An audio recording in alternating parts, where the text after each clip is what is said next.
Hello everyone, Loremaster of Sotek here, and patch 5.1 is finally here. Wasn't really that crazy long of a wait, and I want to give full props to Creative Assembly. They've been doing a really good job of making sure that we're still getting steady releases of little hotfixes that are addressing various issues on a pretty regular basis, which is super duper exciting. And it just occurred to me I don't need these for this type of video, but we're going to be going over the patch notes today. I would have done it on, I would have had this released on the day of, but Texas is very hot right now, and my office gets really warm during the day, so I am trying to be in there as little as possible. So I'm recording this in the evening so that it can come out the next day. So hopefully this will be out in the morning before the patch goes live, and we can talk through everything. So without further ado, let's get into it. So obviously for the release that's coming out with 5.1, we have the free DLC coming out of Karanak. And, I really like this artwork of him. It took a little bit to grow on me initially. The first time I saw it, I was kind of like, oh, I'm a little disappointed they're not using the modern version where he has like because he has like the really big bends coming off of him. And his heads are also arranged a little differently, though I don't care as much about that.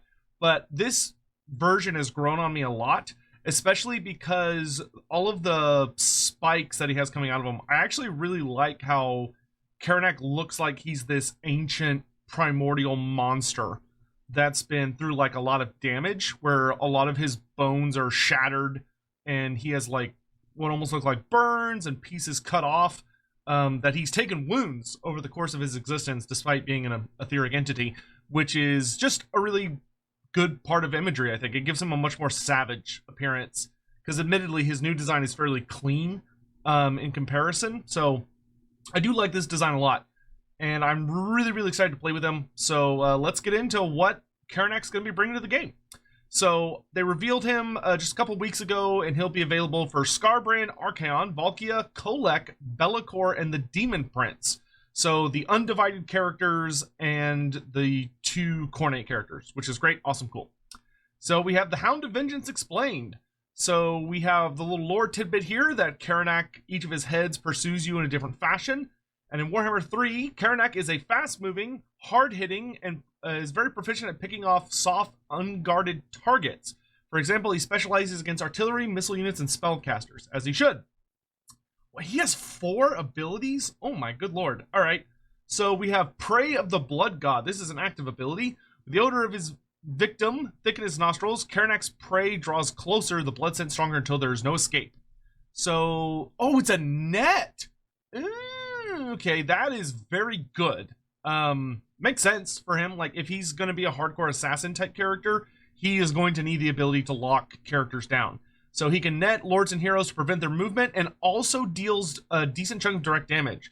So, okay, so it's not just a net, it also deals damage. That's extremely solid. This is going to make picking off like wizards and range focus characters, substantially easier. I do like that it's geared so that it can only affect characters, so he doesn't have like infinite utility with it as far as being able to just lock anything down, but being able to lock characters down is super good, especially with a little piece of damage. Karanak's Howl, another active ability. As leagues untold fall away beneath his clawed feet, Karanak's bestial hounds echo through the void, drawing other flesh hounds to his presence. He can summon a unit of flesh hounds. Of course he can. Oh my god. Okay, so more summons for Khorne, which is fine. Khorne doesn't have wizards, so he really does have to make up for it in a lot of really other ways, especially through summons. That's what makes the Cultist of Khorne so powerful, is the ability to bring Bloodletters and Bloodthirsters onto the battlefield. And the ability to bring Fleshhounds onto the battlefield, that's awesome. Fleshhounds are one of the best types of units you can get a summon for, because they're fast, they're really hard-hitting, and they specialize against a lot of different targets. So that's going to be really strong, and that also helps Karanak's ability as an assassin-type character, being able to use his summon either to help lock down an individual, so like Karanak hits you from one direction and he summons a unit that comes in behind you to lock you in so he can rip you apart, or using them to protect Karanak as he's going after someone and, to stop him from getting surrounded or outnumbered.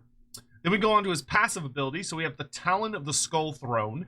Karanak's kills are Quicksilver perfection, the better to swiftly feed his hunger and his master's need for spilt blood.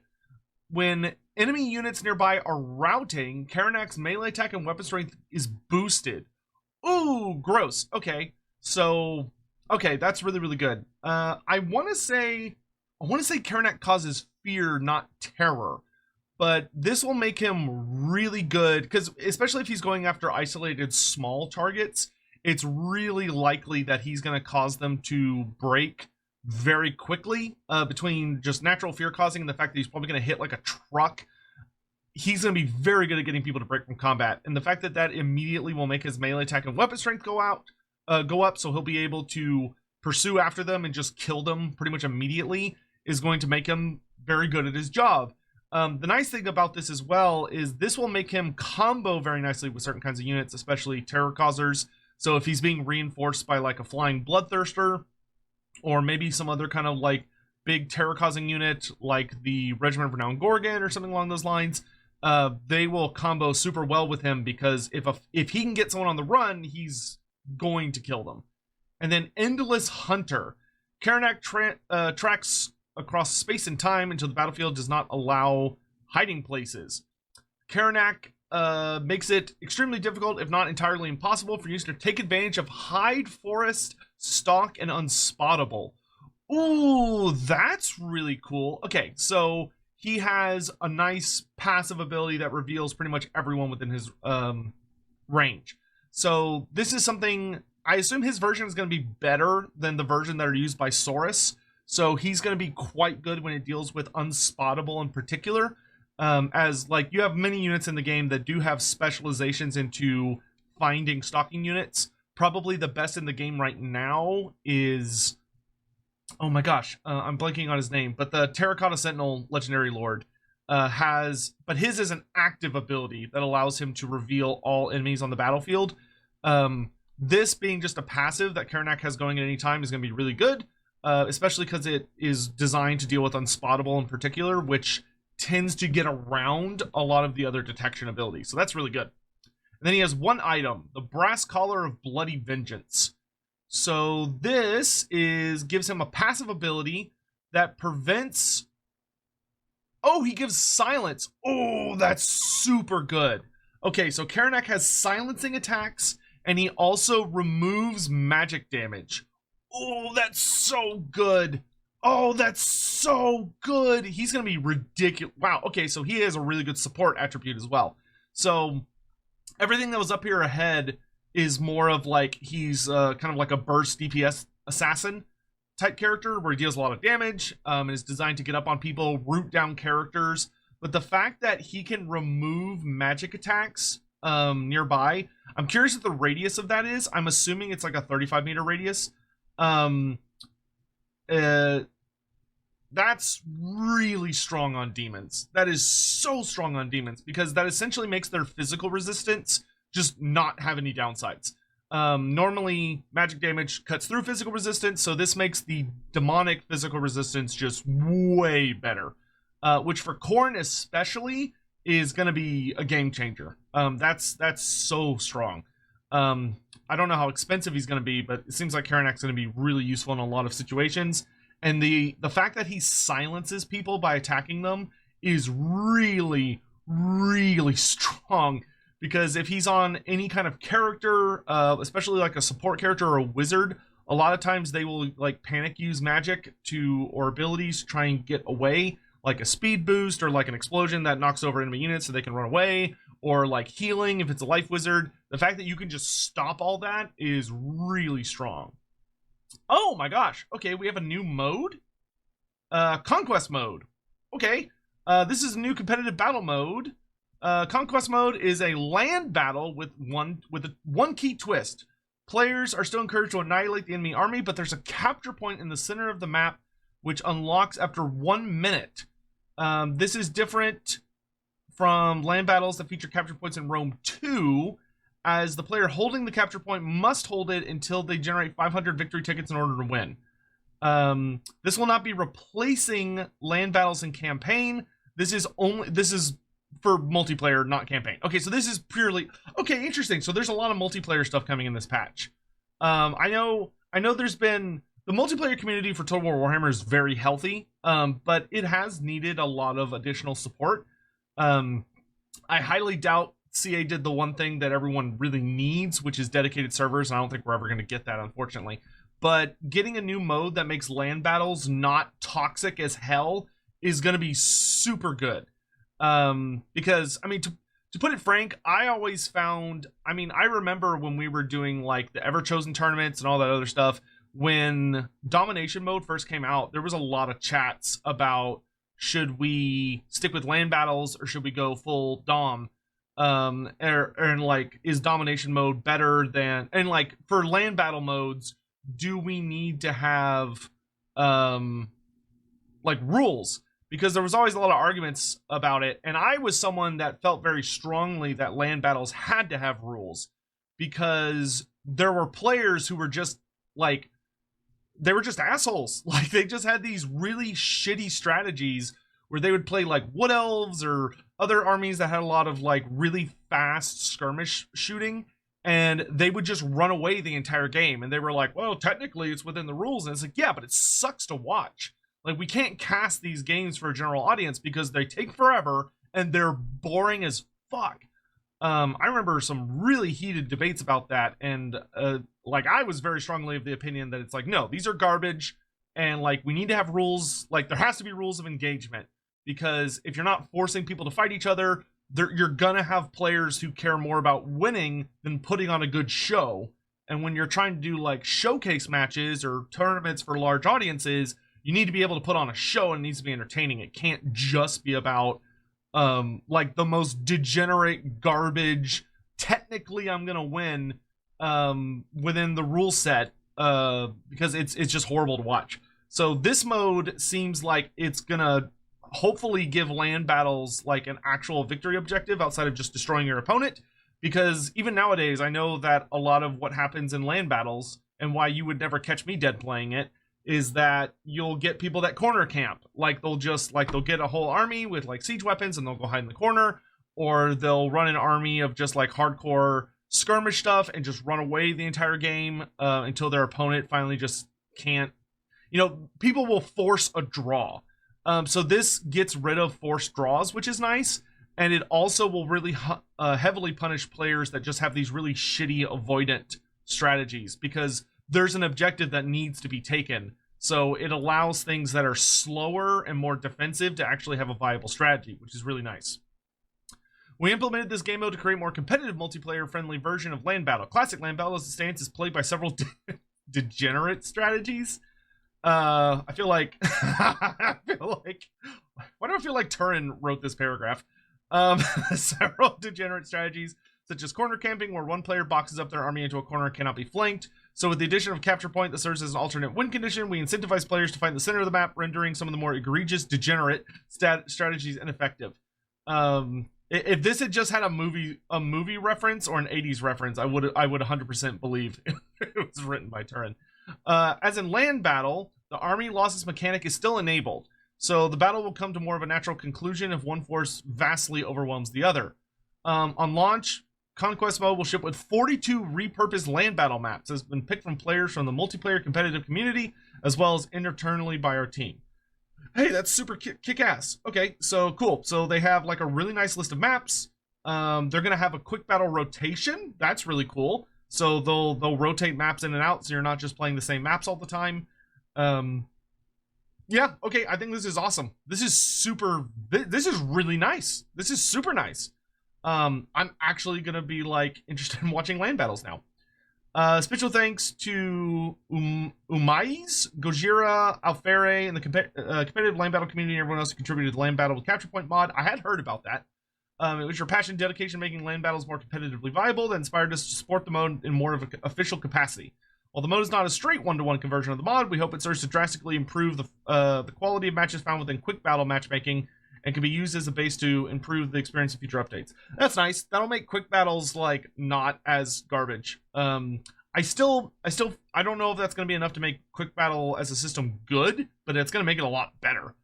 One final note: we will be leaving classic land battles, a quick battle option for now, to make the transition for players to conquest a bit smoother, but our future intention is to completely remove land battle from quick battle options once this transitory period is concluded. This will make conquest and domination the only modes that are available for quick battle in the long term. All right, great. Awesome. I think that's really good. I think for people that care about competitive play, this is going to be such an upgrade. It's not even funny. Domination mode changes. We've made some changes to domination. Special thanks as ever to Turin and the Total Tavern community. Yep. They are the goats when it comes to multiplayer. I watch pretty much all of Turin's tournaments. At the very least, his single faction war tournaments. But I usually watch all of them. They're very good to have on the background while you're doing some other stuff. Let's see. The AI can play Dom mode? Whoa, you mean I can actually practice Dom and I don't have to like harass somebody? Domination mode is now available in single player custom battle and AI can be added. That's super fucking cool. That is an awesome change. This is something we've been wanting to do for a long time and laying the groundwork after Thrones of Decay. The AI will prioritize capture points, but then will attack the player's main forces. During the battle, the AI will also bring in reinforcements and retreat them when certain conditions are met. The other advantage of having AI play domination is now everyone can build their preset armies in the regular custom battle screen instead of having to rely on creating a multiplayer game to access that. Oh, that's super cool. Okay, so that also is going to be really good for just regular domination games because it's going to make the save and like upload army feature a lot easier. That's great. That's really good. I like that a lot. Excellent. That's super excellent. That's wow. Okay, that's actually really good. Lords can no longer be unsummoned in domination. Okay, your lord must remain on the battlefield and will only return to reinforcement pool once they've been properly routed or defeated. That's great.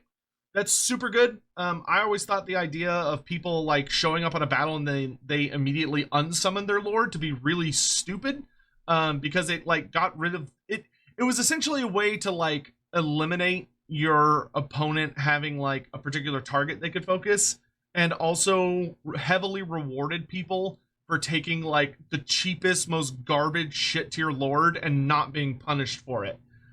So you're kind of gaming the system. So it's really good that they got rid of that, because like there should be a general leading your army. Like that's just the way the game works. So I'm glad they fixed that. We fixed a bug where single entities weren't providing capture weight if they were surrounded. Oh well, that's good. Fixed a bug where the reinforcement window would always spawn on top of your army. So now when it's opened, it will always spawn out of the way, and also will remember where you've moved it to in a single game. That's good. Capture weight is now displayed on unit info panel. Oh, okay, that's really nice. So that's really good. That I know when on the rare occasion that I play multiplayer, that's something I always wished was more available, because like when you're looking at an enemy and going like, how much do I need to send to like get this capture point under my control? It'd be nice to be able to have access to that information instead of it just being a guessing game. New maps, community map. Oh, they finally did it. They finally got community maps. Yo, that's fucking cool. I know they've been banging on, the multiplayer community has been banging on about this forever. The fact that they're actually doing community made maps, that is so exciting. Over the last few months, we've been working with community map authors to officially support 5 new domination maps. Additional maps have always been a big wish. Special thanks to all the authors listed below for providing their source files for the art and audio teams to pass over with audio and visual upgrades to prepare them for a release. Oh, that's so cool. Hey, huge congrats to all 5 of these people. So we got the Bordello Landing by Bob Dat Builder, Celestial Lake by Sunshine, Gates of Ekron by Shroom, Glade of the Everqueen by Waka Waka 3000, that's a great name, and Road to Talabime by Sleepy Lion. That is super kick-ass. Huge congrats to those 5 people in the community as a whole. That's really exciting. Awesome. They need to make some like, we need some guys that are really dedicated to like lore ideas. If there's ever a community map maker out there that's like, I want to make like a really cool lore location that's not represented in the game into a map, hit me up. I got like a list I could pass on to you. Of things that like reference other aspects of Warhammer Fantasy lore and literature. That would be super fun to see. But granted, I know that's not the point of domination. We've also added 4 of our own maps, so there's going to be 9 new maps. Hell yeah! So they got Crossroads. Crossroads. Ah man, there's like no terrain on that map. I feel like that's kind of a boring map. We got Hidden Oasis. So that's a new Tomb King map. Marbad's Tomb, classic Marbad's Tomb from Warhammer 1. So many quest battles in Marbad's Tomb. And Toothgrass Hill, Lizardman map. Very cool. We've kept the rotation fairly limited this time around to allow the community maps to shine. So with that in mind, the current map rotation is the following. So you can check that out. Demons of Chaos are now available in Quick Battle. Good. I always found it was really stupid that they weren't, because some of the other factions are massive, and the demons were not that great in the first place. Like they're good. They're good, but they do have some really hard counters. Originally, we were hesitant to make the faction playable as it combined the capabilities of a very diverse group of factions. Hypothetically, it's capable of taking the best demon for every job, for every task, but realistically, it suffers from an easy counterpick of magic damage due to the over-reliance on physical resistance. Cool. That's really good. Now, I will say that, okay, I have some thoughts. Oh my god, we're just gonna keep going. I have thoughts, but I'll save them for the end. Free-for-all mode changes. Oh, the AI can do free-for-all now. Hooray! That's, wow. Okay, they're making it for people that don't have friends, and also don't want to, like, have to try and force themselves into a new community. I'm really glad that they're making all the different modes playable. Or, like, if you have, like, one friend and you want to play a free-for-all battle, now you don't have to, like, find two random people. You can just add the AI. That's really good. That's super good. I will say, the fact that the AI is capable of free-for-all now, that's really cool. This makes me really, really wish you could trigger free-for-all battles in campaign.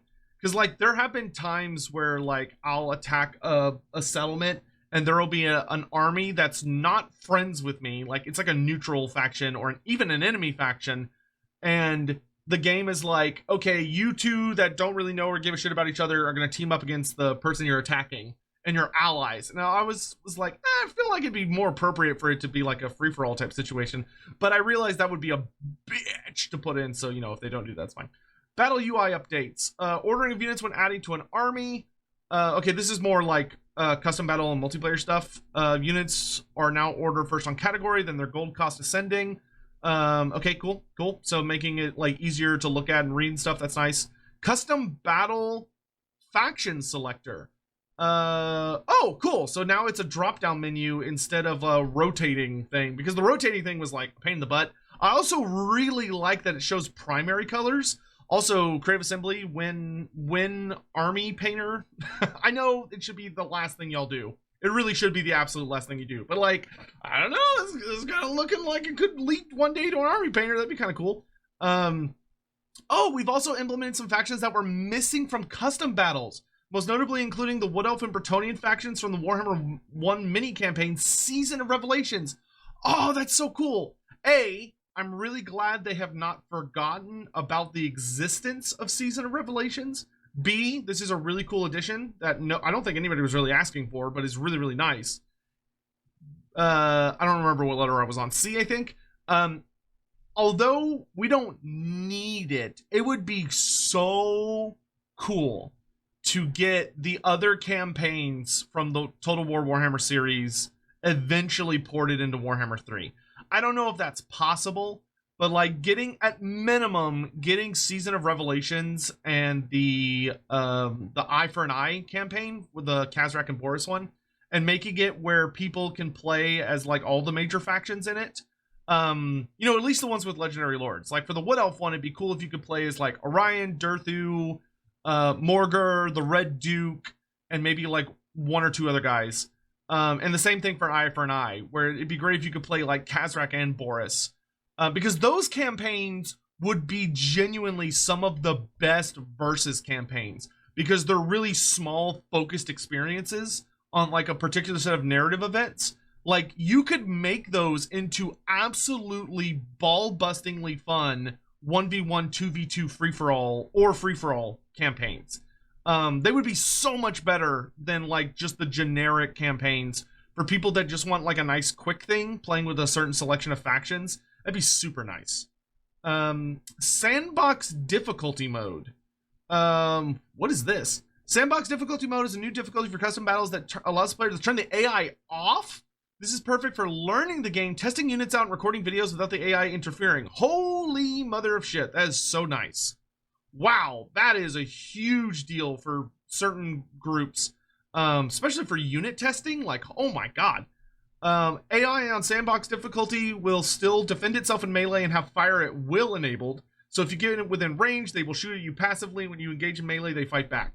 Also, their passive abilities will still activate, but they will not move any units or activate any spells or abilities. Wow, that is going to be really helpful in a lot of circumstances. Multiple lords toggle? What the? All the lizardmen lords together? What the fuck is this? This new feature does exactly what it says on the 10. Allow multiple lords allows players to add more than one lord to their army. What? What? Oh my god. That's so cool. That's so cool. What? That's so cool. Oh my god, I really like that. I really like that. Custom map display. We slightly refresh the way the custom map selection works. Maps authored by Creative Assembly will feature the CA icon and author name. Community maps, however, will show a hybridized CA modded hybrid icon, which will show the original creator. That's really cool, and a good way to like make sure those people are getting their their proper accolades. That's really nice. Steam Workshop maps. So like full workshop maps will now feature a modded icon with the option for map authors to include their name. Oh, that's really nice. That's so nice. That's a really good feature. Unit info stat panel, stat breakdowns and capture weight display. In battle, mousing over your units will now display a breakdown of factors currently affecting them. So, your unit's stat. So if you want to see why your melee attack is being lowered, you can now check. That is nice. I will say one of the biggest issues the Total War Warhammer series has had, in my opinion, was that the sheer amount of information that was hidden from the player, because they just, I guess, assumed it would be like overwhelming, or would, I don't know what the logic behind it was, but it wasn't good. So this is really overdue, and this is really good. Excellent change. We've also placed capture weight on the panel when hovering over the unit size icon. However, this is only present in battle modes that have capture points. That's great. And we'll display the correct capture weight for that particular mode. Okay, so if you're like in a siege battle, you'll be able to see the capture weight for siege battles. But if you're in a domination battle, you'll see the capture weight for domination battles. But if you're in a land battle, it's not going to show up. That's great. That's awesome. Excellent. An overcast toggle button. Overcasting has been a feature present in the game since Warhammer 1, but it's always been a bit fiddly to use and tricky to find. Now we have an overcast toggle that toggles the overcast state for every spell. This is especially helpful for the Lore of the Hag, which features all different spells when this is used. Oh, it's right there. Yeah, great. Good, excellent, very excellent. Yeah, instead of just being like, oh, you got to double click, now you just have like a way to do it automatically, or much easier. That's good, very good, very good. Silenced attribute AI. Okay, so silencing has a tooltip now. When a unit is affected by silence, the UI will change to indicate this. Previously it would just gray out, but now it explains why. Excellent. Excellent. Good change, good change. Healing tooltip improvements. Healing tooltip that we improved in Thrones of Decay has gotten even more improved. Healing value can now go to 2 decimal places instead of just 1. Healing income modifier now adjust to account for being recently hit by a flaming attack, which cuts it in half. Oh, okay, cool. So this is saying, okay, you're currently regenerating at 0.1% and you're at 100% of your modifier, but if you get hit by a flaming weapon, it drops down to 50%. Cool. This tooltip now respects entity-based abilities that provide regeneration. For example, the Warshrine Nurgle. Cool. Nested tooltip now explains what the incoming healing modifier. Okay, so yeah, so you can mouse over that and get more information. The stat healing power has also been renamed to incoming healing modifier to better reflect what the mechanic does, and the tooltip has been rewritten. So, okay. So 100% is your default healing rate. Some abilities, though, increase your healing rate. So if you had a 200%, you'd be healing twice as fast. And flaming attacks always cut in half. Awesome. Wow, this is a huge fucking patch for, like, it feels, it's very multiplayer focused. It's, like, super multiplayer focused. But because of that, a lot of this is, like, really good UI info as well. Ability tooltips for magic missiles that spawn a vortex or shrapnel now correctly display the information of it. Okay, so this says, look, oh my god, look at that. Okay, that's super nice. So this says, okay, it's going to deal this much damage as the projectile, and then when it lands, it deals 18 damage per second for 5 seconds with a 3-meter radius that moves 2 meters per second. I see. Whereas this one is, okay, each projectile does 66 range damage, 36 explosive damage, poison, flaming, all armor piercing, and there's 5 projectiles, and it does shrapnel on impact. Did the Venom Staff always do shrapnel on impact? I feel like that's new, unless I'm crazy. I don't remember it being a shrapnel attack, but I haven't used Khalida in forever, so... on top of these, the missile staff weapon breakdown also takes into account vortex and shrapnel projectiles. Oh, look at that! Base vortex damage, armor piercing vortex damage, so that's per second, or that's per second? No. Yes? Oh, maybe this is a different one. Or are these the same ones? I feel like these are supposed to be the same. But maybe they're different ones. Okay, this is all excellent. This is all extremely excellent. Directional shield tooltip. When you hover over it now, shield icon. Oh, okay. Oh, wow. All right. So to the front, you'd have a 70% missile block chance. To the sides, you have 35%. And to the rear, you get 7%. Holy shit, that is a massive reduction. Oh, but that's the steam tank, I assume. Yeah, I'm pretty sure that's the steam tank, which has like a notable penalty. Or it's like really good at defending from the front, and it's garbage at the sides. Attribute itself also has a separate tooltip to explain what it does. Ah, I see. So missile block chance at the front is 100%, and then it's 50% at the side and 10% at the rear. Gotcha.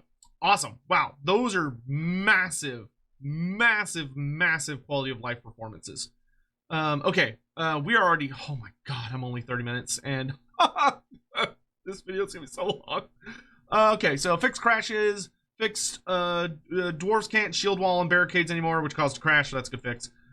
Fixed crash on all game saves, fixed issues, chaos dwarf read, okay, fixed an issue with stuttering with Oxiodal moving camera, crash when, okay. I'm just gonna look for things that like really jump out at me. Let's see. Slave pins are fixed, so they actually reduce the cost of dictats. Passive heroes that weren't applying an effect until the action. Oh, okay. So yeah, okay. Okay, cool. So they're saying that hero actions, the passive abilities, used to not do anything until they were upgraded at least once, which is not how they're supposed to work. They're supposed to provide at least a base value, and then when you upgrade it, you're supposed to get better. So they fixed that now. Glaive gun can now be equipped by the ghost character. Let's see. Dwarf banner runes from the forge are now applied to units only. Fixed units being grayed out by lightning strike becoming active under certain circumstances. Fixed an issue with extra spaces being available. Fixed an issue with bankruptcy attrition applied a turn early. Thank God. That was a super annoying bug. I'm glad they fixed that. Placeholder was showing and recruited scavenging units. Fix the right click on a unit card would reveal it in the spell browser. Okay, that's probably good. Fix an issue with clicking on highlight skills that can't be researched playing sounds. Fixed awakened immortal heroes spawning on top of a settlement so they'd get stuck. Celestial building can now be constructed in minor settlements. Fix the some issues with monster pens and recruitment buttons and victory screens. Fixed intercept stat range stat effects not being applied to forced spell mastery. Interesting. Okay. Fix the resilience ability in campaign showing wrong attrition types when previewing units from other factions. Okay, cool. Fix building an event showing the wrong number for buildings built on an army. Okay, cool. I will say an issue that I am not bothered about it. I'm genuinely not bothered about it because the multiplayer community has been genuinely starving for like just a scrap of food, just a morsel for super duper long.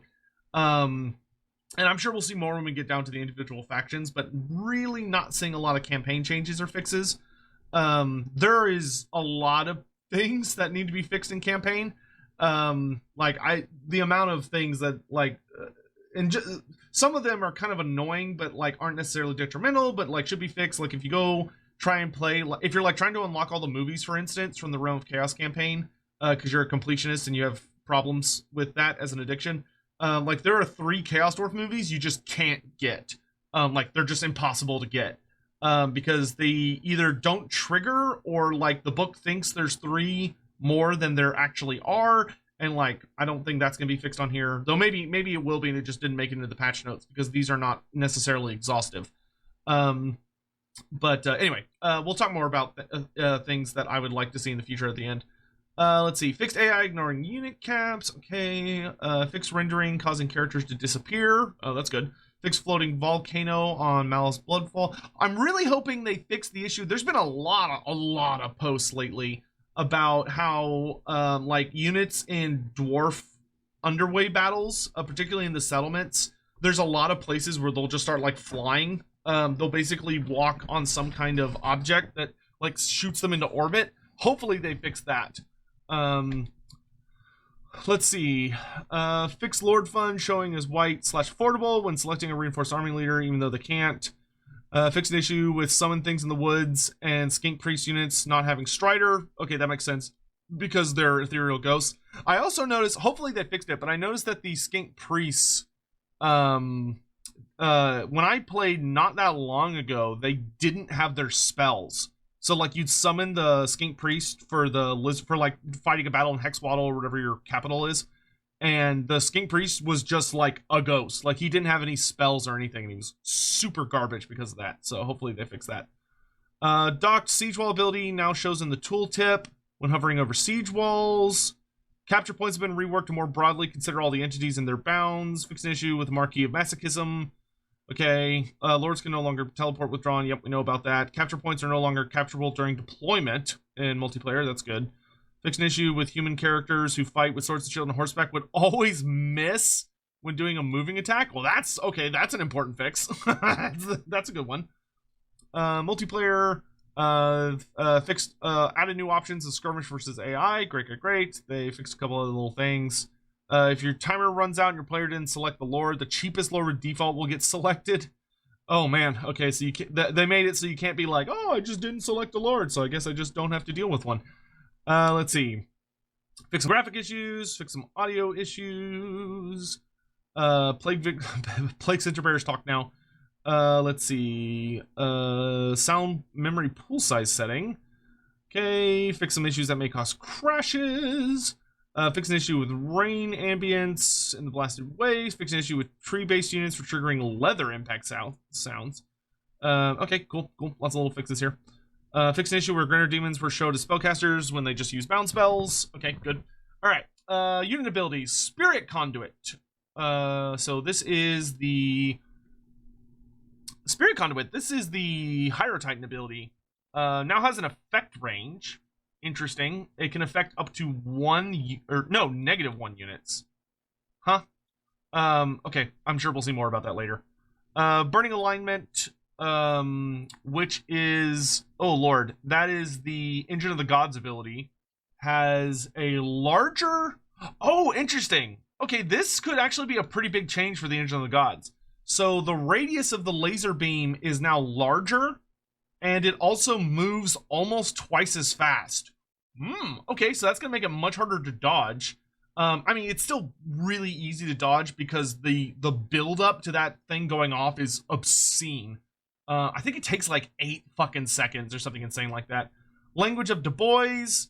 Now, okay, that looks like I'm sure we'll see more about that in the greenskin thing. That looks like it's just got changed to a no longer being active but passive. Mistwalker's Barrage.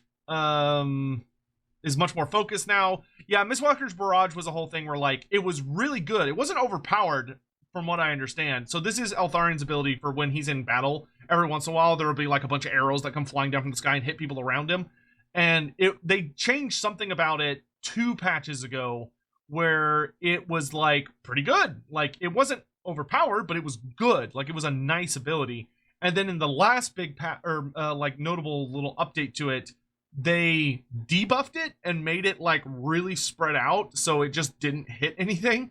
It's because it was like so spread out, it just became really shit, and everyone was like, oh, I mean, it was fine, so that felt unnecessary, so they changed it back to what it was, so that's good. Fanatical Resolve. All right, these are numbers. I don't really know what this is trying to tell me. Giver of Arcane Glory. Mana. Who uses the term mana? Let's see. Okay, so they fixed a couple things there. Spirit Bear. Oh, so this yeah. All right, so the Spirit Bear is Mother Ostankia's ability. So instead of having infinite uses, you now can only use it a max of 3 times.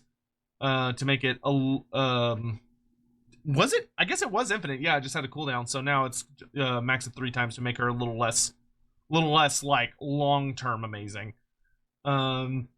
Lamprey's Bite. I don't even remember what that is. Pigeon Bomb now has max of 3 uses, but it has a longer range. Okay, that seems reasonable. Or no, that's it's a bigger AoE, I think. But it's got a max number of uses, which is good. That ability was really strong. So it needed to have a max number of uses. Full power. So this is the speed buff ability on a lot of units. So it looks like it's been made. Yeah, this is telling me something. I don't know what, but it's telling me something. I'm guessing that's been made less effective. So it makes the units less good at like maneuvering, being fast and stuff. Because full power was a little too strong. Fire bombs got big time debuffed. But the projectile mass is a lot higher. Fire bombs. I don't even remember what a fire bomb is. Fire bombs.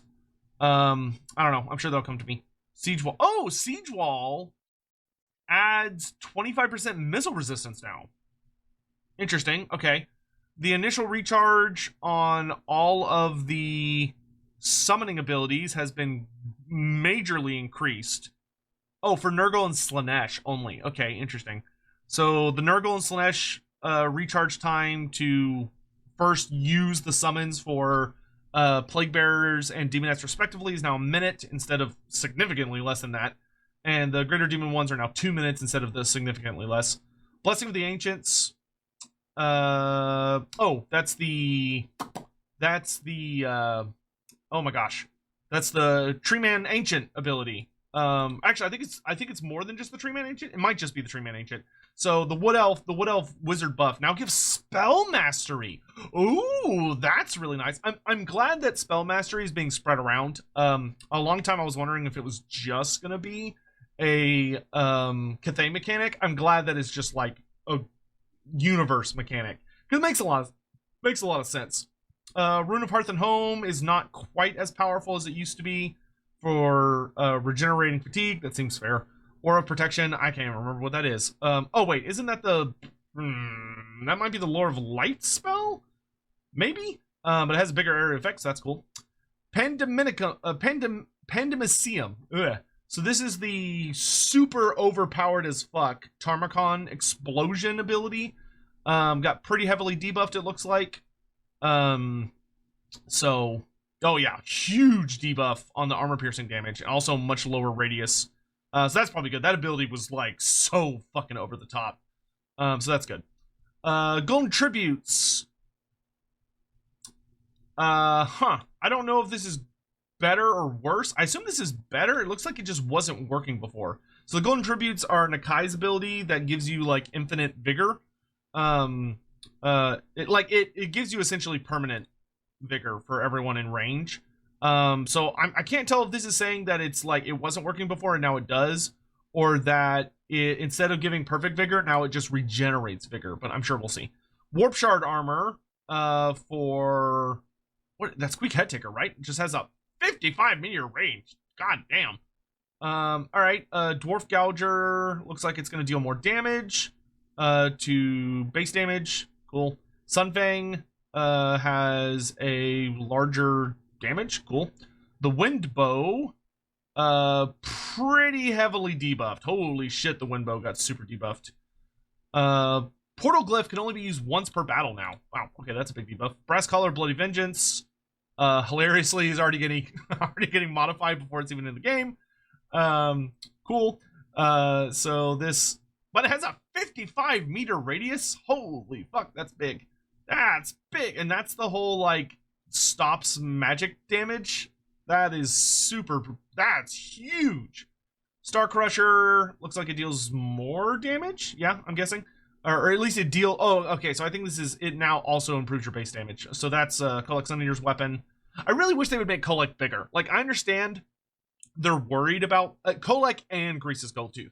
Like I think both of them should just get larger models. Like how they took the Frostworm and they made it smaller. take Greasus and Kolek and just make them bigger. Like, I understand that that's going to make them more vulnerable to certain types of play, but I think it's worth it. Like, worst case scenario, I don't know, give them more health, or like give them more missile resistance or something. But I don't know, I think that's fine. Let's see. Skull of Katam looks like it got a little debuffed. Mace of Hellstrom doesn't take as long to recharge. That's cool. It also gives you more armor piercing damage. Neat. Spells. So this... Interesting. So Spirit Leech, it says number of uses. So I'm guessing this is for some unit out there that has bound Spirit Leech, but I'm not sure who. But they get 2 uses instead of 1. Neat. Regrowth doesn't last as long, so that's a debuff. Fleshy Abundance does not last as long, debuff. Fleshy Abundance upgraded, also does not last as long, debuff. Grand Shield of Faith now has a 55-meter range. Holy shit. I mean, that's just a flat-out... Grand Shield of Faith is just a flat-out ward save, I think. So, that's a that's a nice buff.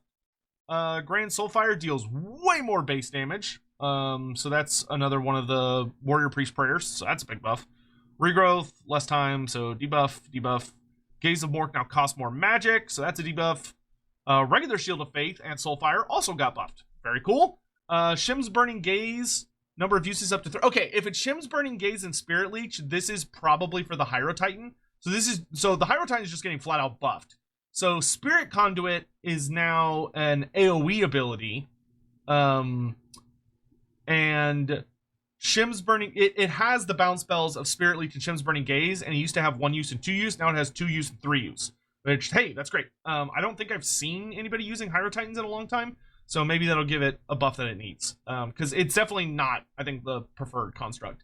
Vindictive Glare is also more expensive now. Okay, so spamming Gaze of Mork and Vindictive Glare is now more expensive. Traits. Okay, so these are the new Empire and Nurgle traits that were probably a little overpowered. See, Huckland Scopes on the hero now is only 10%. It only applies to the character instead of the army. Oh, for the hero. Okay. The Lord version, though, gets it for the army, which is still really nice. But it's also now only 10%. Mechanist is now gone, but has been replaced by Weapon Master. Mechanist for the Lord now gives upkeep reduction for artillery and war machines up to 15%. Damn, that's nice. Weapon Master. Oh, cool. Weapon Master now gives 10% missile strength and 10% reload time. Cool. So even if you have a ranged character, Weapon Master is still good. Tinkerer no longer gives armor piercing damage, missile damage, but just adds to your base damage. Okay, that's fair. Plague Rush is no longer for your... Plague Rush is no longer for your entire army. It's only for the character now. Bummer. That was a really good ability. However, it also gives 15% speed to your character instead of only 10%.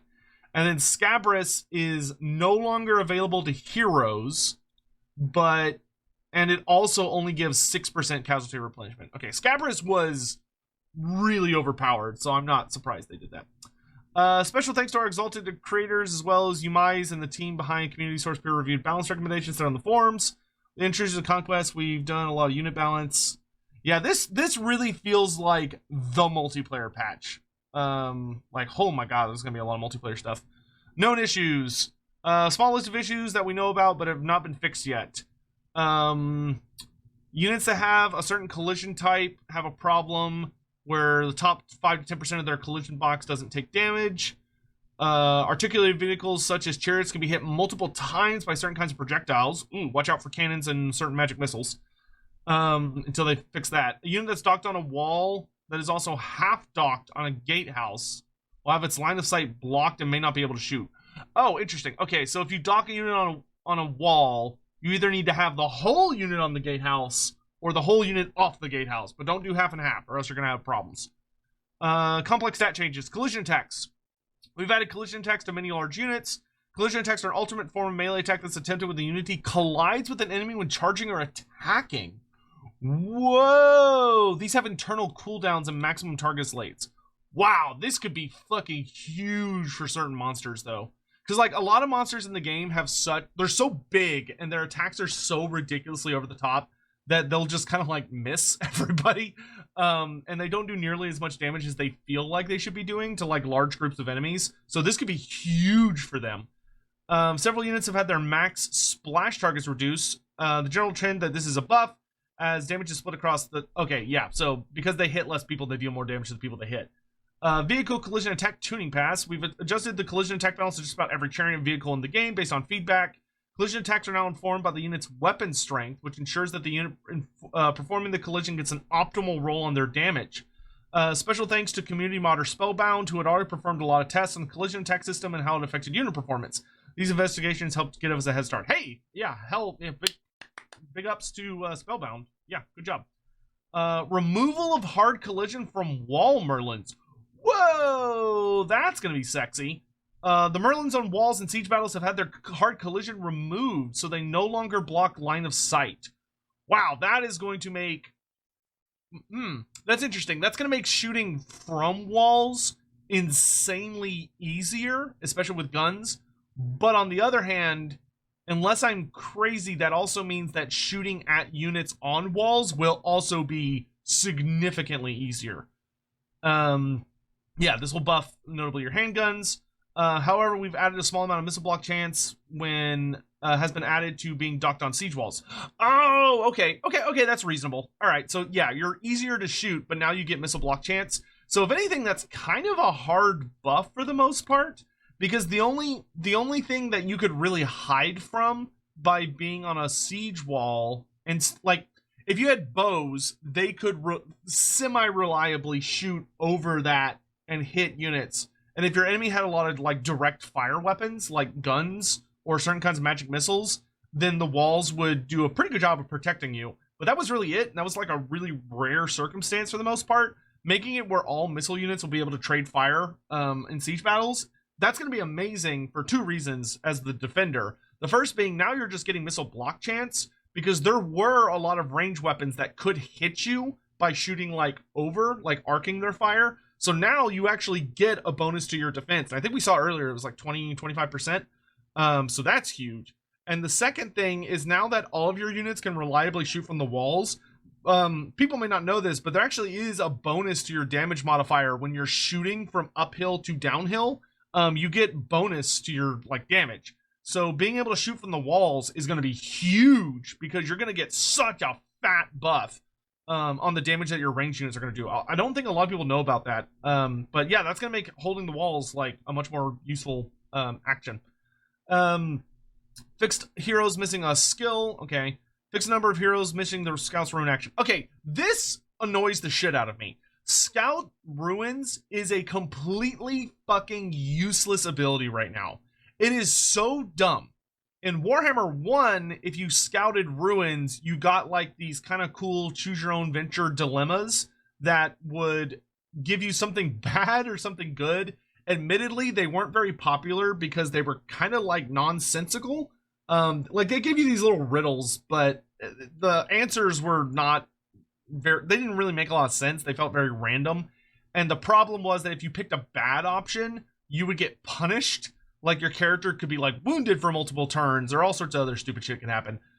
So that made them not very popular, because people generally don't like when there's something that they feel like isn't really easy to, doesn't necessarily make a lot of sense, and it also hurts you, felt overly punishing, so a lot of people didn't like it. So then in Warhammer 2, they gave us the puzzles of the old ones. I loved the puzzles of the old ones. Like, even without the mods that like make them make the one where you have to the rotate one was kind of dumb, but like you could get a mod that just did it for you. But even if you got it wrong, like it was like, oh, okay, I just didn't get anything. But when you got it right, you got like a little bit of money, and you almost guaranteed got an ancillary or a magic item. Bring that shit back, or do something for ruins. Like, I hate exploring ruins and it's just like, oh, there's no Skaven. That's it? Like, what the fuck? Like, I could just attack it with a Lord and it will be revealed that there's no Skaven. Or I could just look at the corruption meter on the fucking corruption map and see that there's obviously Skaven. I hate the Scout Ruin system in Warhammer 3 because it doesn't do anything. It's so boring. Like, they gotta add something to it. Like, give people the ability to generate items from that. Because every single faction needs more items. Like, the ability to gain items. And ancillaries, to be honest. Like, giving it And it's like, even if they capped it to where it's like, oh, you can only get like green tier items or lower, or you can only get like a certain caliber of ancillaries, like fine, whatever. But it, like, especially because we have the ability to like sell excess ancillaries and items or combine duplicates of items, which I also think the item duplicate system is garbage and needs to be fixed, because right now it's so random that it's just shit. But that would go such a long way to helping with so many campaigns and allowing people to really kit out their characters. Because I don't know about y'all, but it's really fucking rare that like even one of my armies has all of its lords and heroes with like full gear, which is really frustrating. So that's a chat for another time, though. Even though I just vomited out all the information. Okay, so fix some other issues, fix some... Oh, cool, did some more trait balancing. Good, more trait balancing is very welcome. Nurgle units, buffs to Nurgle units should affect Tarmogon's chieftains. That's great. That will make the chieftain units a lot more powerful. Fix some inconsistencies with capstone yellow line skills for great weapon characters. Very cool, nice. Fix some Lord of Change recruitment time issues compared to other greater demons. Fix the hate Slanesh skill. Fix an issue with the Angels of Decay not getting some of their buffs. Terror has been added to more ethereal units. So all of the... Oh, the Skink Priest avatar causes terror now? Oh, okay. All right. You don't have to tell me twice. Okay, cool. Interesting. I wonder if they made it like a true ethereal unit now. So it has like... Because like most ethereal units in the game have frostbite attacks, and they also don't have leadership. They have they unbind, so they break down. But the Skink Priest avatar currently does not have that. So he's not a ghost. He's just like a Skink Priest that's ethereal. But seeing as he's causing terror now, I'm assuming they're going to go the full distance, but we'll see. But this is really, really good. Usurian's Legion of the Underworld, that's a Netherworld, that's a huge one. Things in the Woods summon, that's great for Kislev. Shadewraith Gunners, that's good. That'll make them actually harder to take out with certain units, because they can actually terrify them. Cool. Okay, on to unit changes. For the Beastmen, we got more damage on Gorbals. Very cool. They're also cheaper. Very nice. Gore Herds now deal way more damage and have 5 bonus versus infantry. Wow, okay, just flat buff for Gore Herd. I assume this is the... Oh my god, I can't remember which Gore Herd is the basic bitch one. I want to say it's the one with the dual axes is the basic one, and then the shield version is like the bonus. So I'm assuming this is for the dual axe version, which will make them actually good. Because I was always like, why would I ever take those? I would always rather take shields. And that would also make it very consistent where dual hand weapons, for the most part in the game, is represented with an anti-infantry bonus. But a lot of the older units from like earlier games missed out on that particular update, so it looks like they're catching up on all of them. Bestigor is dealing 4 more damage. Arm piercing, very nice. Razorgore damage, Chariots getting more damage, cool. Chaos Spawner are cheaper now in multiplayer. However, regular Minotaur, or all Minotaurs are more expensive. Damn, okay. Korok's Man Rippers deal less base damage, but a shitload more bonus versus large and armor piercing. Awesome, +4 on both of those is great. Cygors deal more damage, have less splash damage, which is good. Higher missile damage, higher armor piercing missile damage. Wow, okay, so Cygors just got a flat buff to all their damage. Great, awesome. Cygors, they're either really great in a match or they suck ass. I will say, something I really hope CA does for the Beastmen, and this is something I need to do in a whole little thing. I need to just make a video that's like, here's my list of campaign fixes, please. I would, and granted this would affect multiplayer, but I really hope they need to add in an overcast version of the Ultimate Beastman spell. That's name I can't remember all of a sudden. But the one that summons a Cygor, because the summoning a Cygor is not bad in certain circumstances, but it's such a specific time, and the Cygor is not the fastest at like getting up from his summoning animation and picking up a boulder and throwing it. I really hope they add an overcast version to the spell, where if you pay like a shitload of Winds of Magic, you can summon a Gorgon, because summoning a melee unit with that spell would be so much better. Like, I like the Cygor summon for like the cheap version of the spell, but having an upgrade version where you could summon a Gorgon would be great, because in tabletop, when you cast that spell, you would get to choose if you wanted to summon, I think it was like a you could summon a giant, a Cygor, a Gorgon, or a Jabberslythe, I think.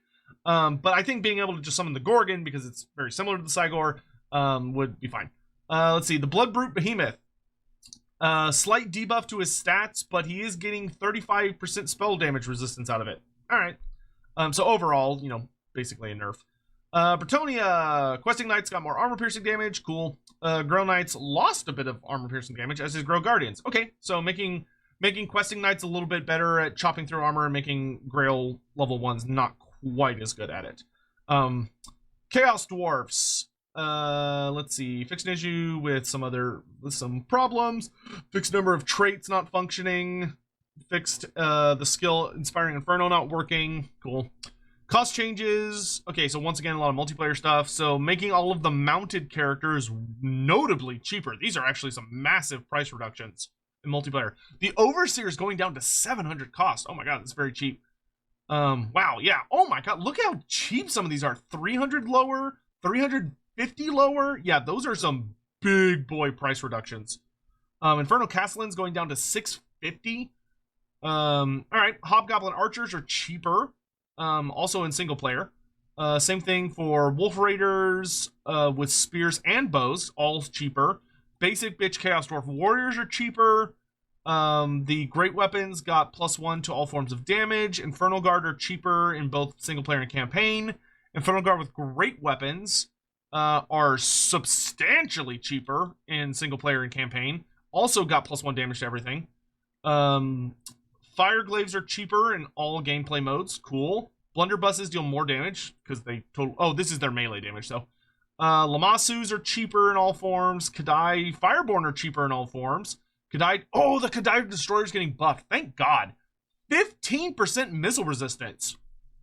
Pretty good. that's pretty good considering how high his armor is. Also, way less entities hit by splash attacks, which is going to make him deal significantly more damage to unit types. Splash attack knockback force multiplier. So I believe this means he's better at his attacks knocking people around. So this is good. This is good. So this is going to make it where he's better at destabilizing enemy units. And he also is going to deal significantly more damage on like a reliable basis. And he's also going to be notably tankier against shooting. Huge. Those are very, very good for the Kadai Destroyer. Magma Cannons are now cheaper, which is kind of crazy because they perform really, really well. The missile weapon now deals majority armor-piercing damage, so just a flat buff for the Magma Cannon, which was, I think, already pretty solid. The Iron Demon is more expensive, as is the Dreadquake Mortar. With the... Oh, no, this is the... Oh, okay, so the Regiment of Renown, Iron Demon in both forms is now more expensive. Okay, that makes sense. Demons of Chaos. Fix an issue with some Demon Prince nonsense. Now available in custom battle. Yeah, we talked about. Furies are more expensive and have less health, which is a change I think I saw coming, because Chaos Furies, every time I watch a turn tournament and someone takes a faction that can take Furies seem like they're just so fucking good. Alright, so let's see. Red Ogre, the Prince of Slaughter, is now cheaper, but has more spell damage resistance. Cool. Looks like they're bumping up everything Khorne to 35%. Dark Elves. Malus Darkblade's bonus ward save, depending on his possession level, is now physical resistance. Oh, wow, that's a huge debuff for Malus. That is an absolute metric buck ton of debuff. Granted, this is campaign only, because it's the one that he gets from his possession level. Malus has been acting as a gatekeeper for all the factions in his surrounding area. Has proven time and time to be a pain in the ass. The demonic protection afforded by Zarkan is now able to be pierced by magic attacks like other demons, which makes more sense. Which should make him a little less overbearing. This means he no longer has a bunch of additional resistance to his own degeneration. Okay, so he takes more damage when he's transformed, and he also is much more vulnerable to enemy demonic factions. That's great. I think that's a good change, because Malus, he is a bitch if you're playing like Epidemius, the Demon Prince. Yeah, if you're around there, he is a pill. So I think that's a good change. I still kind of feel like Epidemius should be moved. I feel like he's really close to Tarmarkon. And we could put a Nurgle unit somewhere else. Like, I'd really like to see Epidemius maybe down in Lustria or Nagaroth. But anyway, moving on. Dark Elf stuff, units. Black Gold, let's see. Black Dragon mount, gold is going way down. Interesting. Okay, interesting. So, oh wow, the dragons are getting buffed. All right, so 5 more melee tech, 2 more melee defense for Malekith on Seraphon. He's getting notably cheaper in multiplayer, 350 cheaper, but in single player is going up by 50, and his upkeep is also going up. Okay, that seems to be exclusive to him, though. Lokir Failheart on Maelstrom is getting cheaper in everything, and plus 5 melee tech up to 60. Rakarth on Brachus is cheaper in multiplayer and single player, is getting 4 more melee defense up to 50. Rakarth on the Scourge Runner Chariot is getting way more ammo. Like, holy mother of fuck, that's like so much more ammo. He's also cheaper in every form. The missile weapon in Scourge Runner Chariots has been completely rebalanced. Previously, it was using the damage profile of a unit of chariots, which was a bug. Huh. Okay, interesting. Interesting. Oh, okay, so I'm guessing it was hitting a lot harder than it was supposed to be, maybe? Huh, interesting. It'll be interesting to see what that looks like. Spring Sorceress on Black Dragon is more expensive. Dreadlord with sword and crossbow is cheaper in all forms. On a Black Dragon, Dreadlord with sword and shield, same thing. High Beastmaster is now just cheaper in every format, which is good, I think. Substantially cheaper on the Scourge Runner Chariot. Oh my god, that's a huge price reduction. So I'm guessing he's dealing less damage now, would be my assumption. The Manticore mount, way cheaper. Way cheaper. Bloodrack Medusa. All Bloodrack Medusas. They received an unintentional buff with the changes to the homing behavior. We've adjusted the power of the projectiles so the damage is much more reasonable. Okay, so it takes them 2 seconds longer to reload every time, and the radius of their attacks is also much smaller. I don't know if that means the projectile is smaller, or if that... I'm assuming that's... the projectile themselves are going to be smaller, so they're not going to be as, like, hitting as much stuff. Because, like, the Bloodrack projectile was nasty in the most recent stuff. Hargoneth Executioners are cheaper in every format. Cool. Dwarves. Ancestor Relics, granted by Legendary Grudges, no longer require owning Chaos Warp DLC. That's a good fix. Fixed an issue where Legendary Grudges could abort. Oh, dear. Fixed some various little issues with the buildings. Added missing visual effects and audio to the Thorax Anvil of Doom melee attacks. He now has a fresh new effect where the anvil glows brighter when making a strike. That's cool. Yeah, the Anvils of Doom, I always was a little bummed that, like, when wizards cast spells, they were like, ah, like, they have a whole animation, and you see, like, the winds of magic, and then they shoot out a spell. And then, like, when you use rune magic, it used to be just nothing happens. Now stuff is happening. But with the Anvils of Doom, I always wish that, like, the characters would actually, like, strike the anvil when their rune magic goes off. So this is a very big step in the right direction. Fix an issue preventing Anvil of Dooms from performing melee attacks. Ooh, that's a good fix. Oh man, CA must have watched my Race to Carrick 8 Peak stream where we all got bodied by the dwarves because they could just spam recruit warriors from the basic bitch building. Dwarf warriors no longer can be recruited from the main settlement chain as the units are too good. This will make miners the only unit that you get from that. Dwarf warriors are back to being tier 1 army barracks. I think that's a reasonable change. The warriors, especially with what you could get very quickly from the tech tree, getting like shield wall and stuff and like some of the other buffs, dwarf warriors were insane for a tier 1 settlement unit. Having to actually build a building to get them is much more reasonable. Okay, fix some other little bug things. Fix an issue with the Honored by Grimnir skill was not applying. Grudge Rakers no longer fire with both barrels from the first shot and just a puff of smoke at the second. They now correctly fire twice when shooting at targets above and below them. Okay, cool.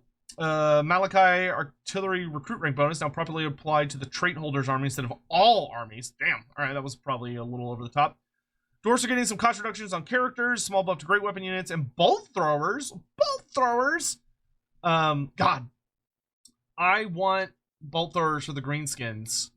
And honestly, the Chaos Dwarfs. Chaos Dwarfs should actually have bolt throwers as well because of the Hobgoblins. So bad. But, like, they also need to make bolt throwers, like, good. Because right now they're, like, absolutely garbo. So, yeah. All dwarf infantry units. Their collision size has been reduced very slightly as it was a bit too generous. This should help with pathing and make them better in combat. Very cool. Thorgrim, cheaper. Ungrim, cheaper. Belegar, cheaper. Everybody's cheaper. Everybody gets a discount. The Thane. Oh, that's super cool. Okay, so Thanes now base have charge defense against large. Awesome. That's a good change. They should have had that. In campaign, Thanes can now be upgraded to gain expert charge defense. Excellent. Good change. Very good change. All ancestor spirits have their HP increased. Okay. The Thane ones also have charge defense versus large. Very nice. Cool. All great weapon units got +1 damage and +1 AP. Nice. I'll take it. Cool. Great. Yeah, cool.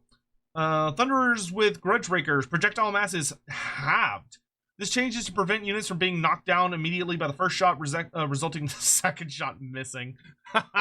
when you shoot the double-barreled shotgun, but the first shot just, like, knocks everybody on their ass, so the second shot misses. That's good. Okay, that's good. That's a good change. Bolt throwers. Bolt throwers now come in 8? Oh my good lord, that is going to be so many missiles. Holy fuck, that's going to be so many missiles. They also have been retuned slightly to make them a viable counter for monsters, infantry, and cavalry specifically, which is good. That's what they should specialize against. They're way more expensive, but there's twice as many entities. So a reduction in damage, but their bonus versus large is going up by 20? Huh?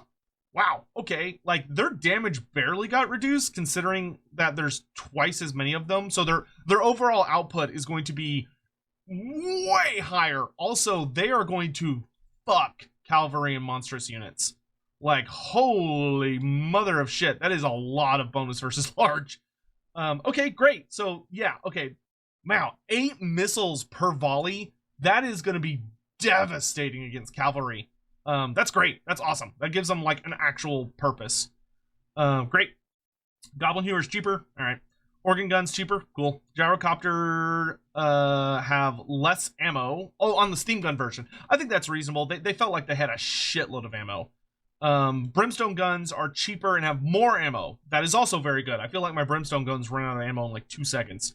Skyhammer Squadron has been renamed, so it now has a plural name. Cool. Same thing for Gyro Bombers. And now it has more hit points. Nice. Thunder Barge. Okay, this will be interesting because the Thunder Barge is, like, gross. So I'm expecting some pretty heavy nerfs. Thunder Barge has had a number of changes made to its missile weapons in order to slow its damage output a bit. Its ammunition has been significantly reduced to account for its low rate of depletion because it just doesn't ever run out of ammo, which is true. So it's now way more, a bit more expensive in campaign and multiplayer. Wow. Minus 100 ammo on its primary missile. Holy shit.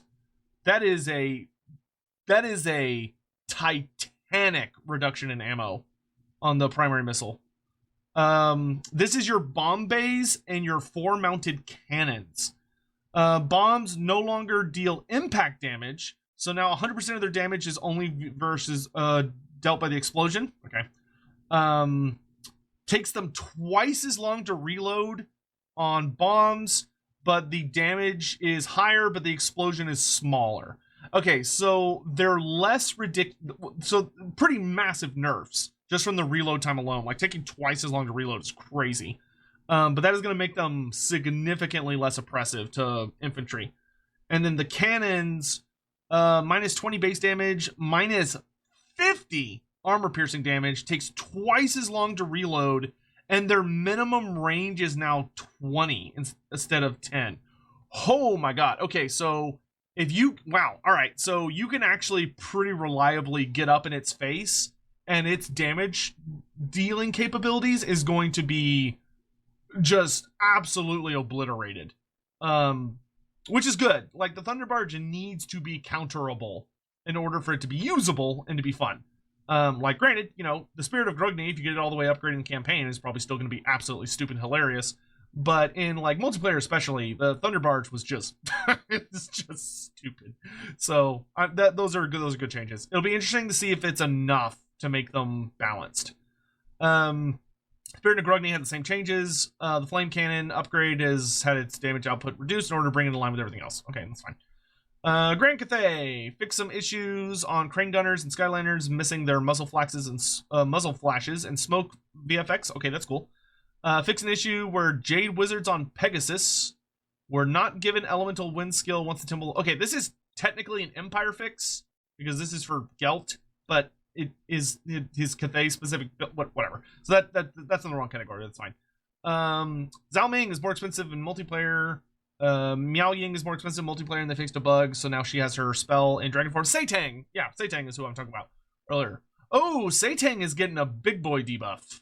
He's getting a big... So his wind bow, which is like a super powerful, like, rah, and he just deletes a unit off the face of the earth. That got pretty heavily debuffed. And here, oh my lord, he got big debuffs. -5 base damage...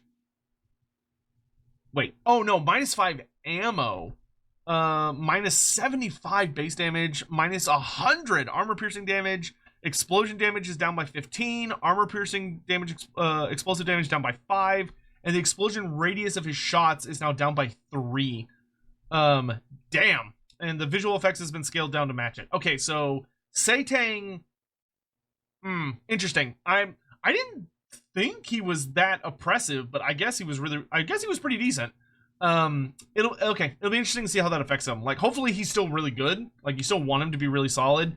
And I feel like with the range characters, it's almost a little tricky, especially when you're dealing with like the likes of Satang, where you have like this huge iconic sniper type creature. Though he's not really a sniper because he has like these big explosions when his arrows hit.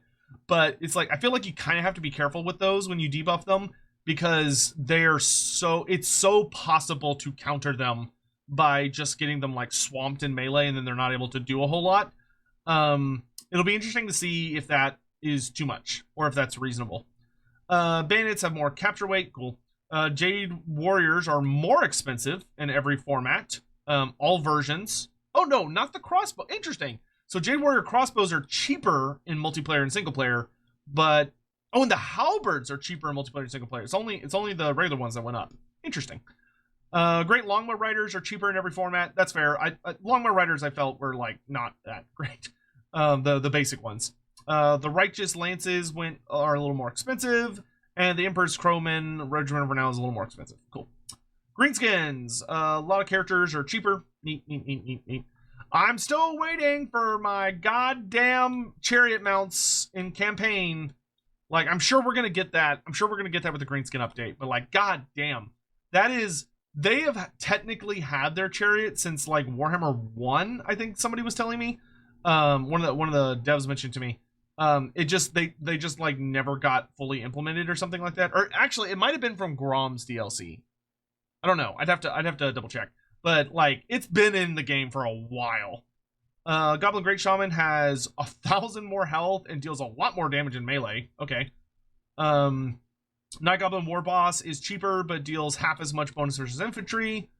Okay, a lot of characters in multiplayer getting cost reductions. Goblin Wolf Chariots now have 12 entities per model, and they also have 400 more health to help reflect that. Wow, alright. Okay. So, pretty nice buff for the Goblin Wolf Chariots. And, I mean, wow, 12. That's a fuckload of chariots in a model, or in a unit. Spider Hatchlings are much worse at capturing points. The Ragnarok Spider, the Queen, and the Lava Spider all getting damage buffs. Nice! Big win for Ragnarok players. Cool. Rogue Idol's going to now deal more reliable damage to enemy units because he has less splash attack. That's fine. That's great. Debiggin is getting some pretty notable damage buffs to his shooting attack. Very cool. High Elves fixed a couple of various issues with terrain and some other issues there. Tyrion is now cheaper and has flaming and magical attacks, which makes sense. He absolutely should have flaming and magical attacks with his big old fucking flaming sword. So good. That's a good change for Tyrion. He's cheaper in everything. Cool. Alithanar is cheaper in everything and also got a pretty hefty buff to his damage. 23 more base damage and 25 more armor piercing damage. Very nice. His decoy version now deals more damage. Cool. Handmaidens of the Everqueen are cheaper. Loremaster of Hoeth is cheaper. Oh, Rangers have Vanguard deployment? Dang. Okay, Rangers have like a full... Wow, that is a huge update for Rangers. That is going to make them way better. Way better. Rangers, they were a pretty okay unit. You know, it's like, oh, nice kind of cheap twin sword infantry, but their stats weren't great. And they really felt like a unit that was supposed to have Vanguard and just kind of didn't. So this is good. That's a good change. Fireborn had their AP damage ratio flipped to make them more interesting. Oh, damn. Okay, so they're mostly AP damage. Wow. All right, that's a big buff. Wow. Okay, they're going to be a lot scarier. A little less bonus versus large. Great Eagles are cheaper in all updates. Cool. General updates. Fix an issue with Marauders of Khorne. Fix some glitches. Fix an issue with the Minotaurs were being afflicted by the wrong skill set, even though they are not dynamic, so that's, you know, a good change, good change. Khorne units. All Khorne units now just have a flat 35% spell resistance. Nice. Okay, that's big. That's a big upgrade. You know, kind of niche, only comes up in certain circumstances, but hey, less damage from magic. So mortals are going from 15 to 35. That's a big buff. And demons are going from 25 to 35. Okay, nice, and that also standardizes it for Khorne. That's good. Bloodthirster is cheaper. Demon Prince of Khorne is cheaper in all settings. Herald of Khorne is way cheaper in multiplayer. Holy shit, those are big boy price reductions. Marauder Horsemen of Khorne are cheaper in multiplayer and single player. Gorebeast Chariots of Khorne now deal 2 more to all forms of damage and plus 2 bonus versus infantry. Nice. Chaos Knights of Khorne got a little debuffed. Interesting. So a little less melee attack, melee defense. Chaos Knights of Khorne with lances got more melee defense, though. Skull Crushers got plus 2 melee attack, plus 2 melee defense. I don't know if that's going to make them good. Skull Crushers, in my experience, and I think I've seen this reflected a lot in the community in general, have felt quite a bit shitty compared to what they're supposed to feel like. Like, for, you know, kind of big fuck you monstrous cavalry, they felt pretty bleh. So hopefully this'll take them in a good direction. Chaos Furies of Khorne, big health reduction and price increase. Yeah, that makes sense. They are like insane. Spawn of Khorne are a little bit cheaper. All Bloodthirsters. Okay, okay, that's a pretty sizable buff to Bloodthirsters. That's good. That's very good. So plus 15 bonus, plus 15 damage to their main health, plus 15 damage to base damage, and plus 25 to armor piercing. Those are pretty big increases. Also plus 5 bonus versus large. Okay, so yeah, so Bloodthirsters are going to deal quite a bit more damage. Don't know if that's enough to make them good. They definitely are kind of one of the worst Greater Demon units. So hopefully that will, you know, do some good stuff for them. Fix some issues with Kislev Tech's skills. So that's good. Fix some VFX for Frostworm attacks to fit its new stature. Cool. Hag Witches got some little fixes. Things in the Wood now have Terror and Strider. Neat. Griffin Legion is more expensive in all forms. Cool. Alright, yeah, I mean, they're pretty good. Armored Kossars and Armored Kossars with great weapons lost damage and missile damage. Or no, lost 4 melee attack and lost some missile damage. Okay, interesting. Watchmen in the Night lost a little melee attack. Boydanov's Brawlers, Streltsy ROR, is now a blunderbuss unit. Cool. That's good. Yeah, that's a good change. Makes them much more unique as well. Classified Dervishes are a little more expensive. The Elemental Eye? Oh, do they mean Elemental Bear? I assume they mean Elemental Bear. Is now cheaper in all forms. The Frozen Heart of Winter, which they call an element. Okay, so that's supposed to be the Elemental Bear. Is also okay. So the bears are just cheaper everywhere. Little Grom got a huge debuff. Huge debuff. Its bonus versus large is cut in half to 25 from 50. It has a shorter range. It lost 30 meters of range, so now it's down to 420 from 450. And also takes 2 longer seconds to reload. Big debuffs. Damn. Lizardmen. Fix some issues with Nakai. Gorok is now much cheaper in single player and campaign. Oxyodal is cheaper in multiplayer and also got a bug fix. Grimlock getting some hefty... Oh, the Carnosaurs in general getting some hefty damage buffs. So Krukar and Grimlock got plus 10 base damage and plus 40 armor piercing. Hot damn. And Sword Soulblood and Carnosaur got plus 15 base damage and plus 40 armor piercing. Okay, so they're going to hit way harder. Scar Veteran's cheaper in all forms. Yeah, in all forms in multiplayer. And also got plus 15 base damage on the Carnosaur and plus 45 armor piercing damage. God damn. All right, they're really juicing up the Carnosaurs a bit. Skink Priest on Stegodon got a buff to his base damage, but his armor piercing damage, so he got plus 25 base damage from 100 to 125, but his armor piercing missile damage got cut in half to 150 from 300. That's a huge reduction on the armor piercing damage, but he gets a fat bonus versus large of 50 to kind of make up for it. Okay, that's interesting. And they did the same thing to the Skink Chief on Stegodon. So those are the giant bow Stegodon mounts.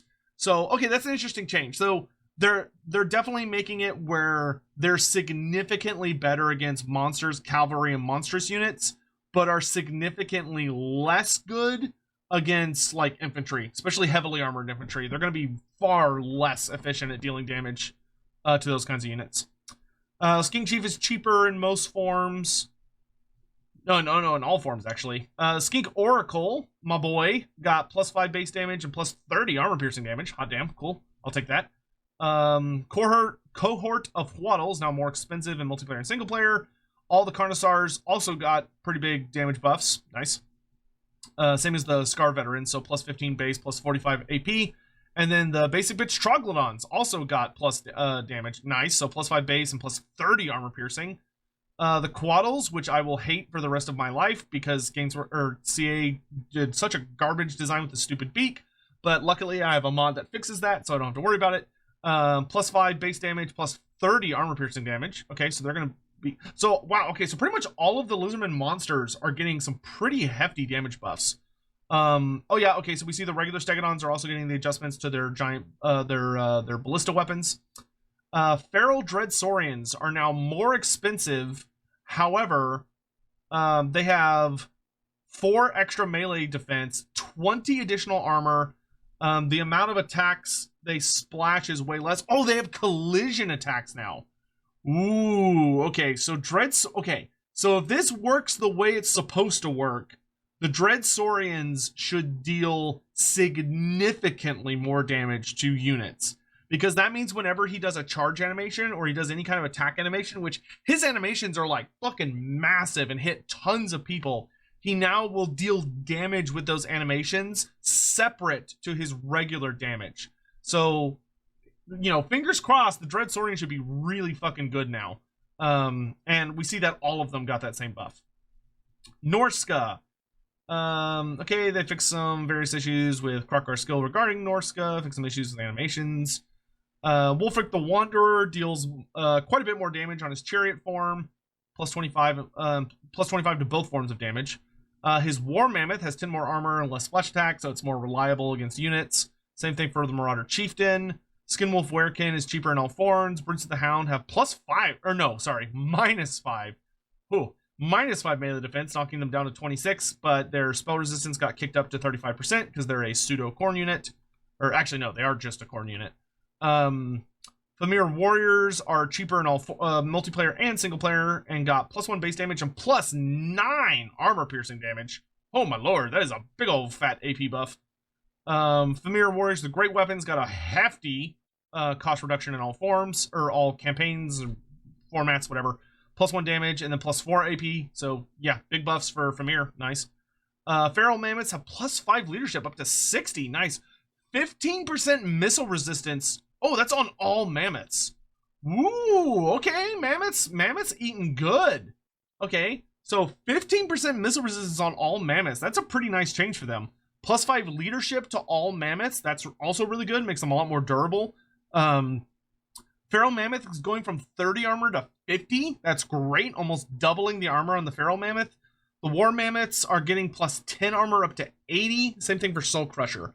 And also their number of splash attacks is reduced, so they're a lot better against units. Great. Awesome changes for the Mammoths. Awesome changes for the Mammoths. Okay, and then just some like little note. Kihar the Tormentor is getting 2,000 extra health. health. Holy shit. Granted, he is riding a Chaos Dragon. His original health pool was pretty tiny.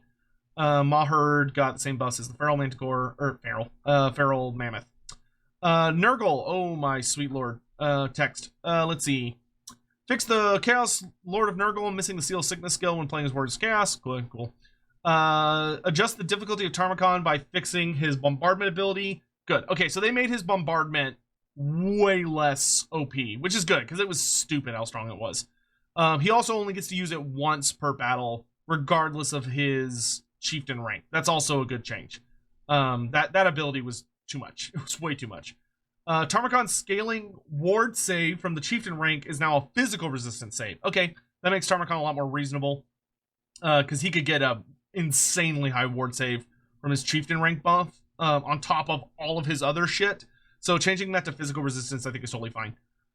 Fix an issue with some fix a couple of little bug things, fix some upgrade Path to Glory stuff bugs, fix the Rotting Rider Nurgle Knights being affected by fear, so they no longer are. That's good.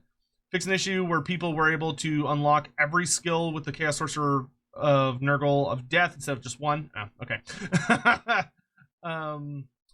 Fix some okay, quite a few bug fixes. Fix the plague button notification showing after 5 turns instead of when you gain just 200 infections. Fix an issue with Kugoth where if you gain too many levels at once he would miss out on one of his cool buffs. Fix an issue where Bubabello's footsteps were echoing on the campaign map. I kind of like that. It made Bubabellos feel like grotesquely gigantic. That when he moved across the campaign map, it was like da, da, da, da, da, da, da, da. So I'm gonna miss that a little bit. Fix the cult building plague cult hospice not providing infections. Okay, that's a good fix. We've got to make sure your cult buildings work. Angels of Decay are probably being affected by skills that they should be. Epidemius' tally effects that were applying to enemy armies were not taking effect during the AI turns. We fixed that. Good. Pestigores now have Vanguard for Warriors of Chaos and Nurgle. Okay, that's good. Fix an issue where Cake's skill Ultimate Rider wouldn't auto-unlock at level 10. Okay. Fix issue with Nurgle traits. Fix an issue with Case the Foul was incorrectly turning to shoot behind himself. That's weird. Also, hopefully, I know there was some... I saw some comments about how Case had the wrong sword. Like, he had, like, a really iconic, unique sword in the game files, but not in the game itself, so hopefully they fix that and he actually wields his proper sword. Tarmagon's defeat trait got nerfed. Oh, no. This trait was stupid, though. Like, it was just stupid. So, I'm glad they fixed it. This thing was absolutely insane. So now it's +1 local recruitment capacity in the province of that lord. And then it's, instead of +3 to all hero capacity, it's plus 15% experience gain for embedded heroes. Okay, so I mean that's still good. That's still good. It's just no longer like the dumbest fucking bullshit you've ever seen in your life. I think that's a reasonable fix. Tarmacon on foot now runs faster and also weighs more. Bubabellos in multiplayer is cheaper. Kugoth is more expensive in multiplayer and campaign. And his minimum range has been upgraded to 15. Okay, that's really interesting. Because Tarmacon's minimum range with his shooting attack was really tiny. Like, he could borderline still hit people with his catapult attack in melee. So upping it to 15 meters means that if you're relatively close to him, he can't shoot you anymore, which is good. That's a good change. Exalted Great Unclean One is cheaper in all game forms. Same thing for the Demon Prince of Nurgle. Wow, the Demon Prince of Nurgle got a huge cost reduction. Chaos Sorcerer Lord of Nurgle on the Chaos War Shrine got a big boy reduction. Both the Lord version and the Hero version for multiplayer. Plague Ridden are cheaper. The Plague Ridden on all of his mounts is cheaper. The Chaos Furies of Nurgle are more expensive and less health. I think you're going to see that with all the Furies. Chaos Spawn is cheaper. Chaos Warriors of Nurgle are cheaper in all forms, single player and multiplayer. Same thing for the Great Weapons. Same thing for the Horsemen with throwing axes. The Chaos Knights got -2 to their melee attack and melee defense, but the Lances got +2 to their melee defense. Interesting. Plague Ogres got -2 melee attack, +4 melee defense, +6 charge bonus.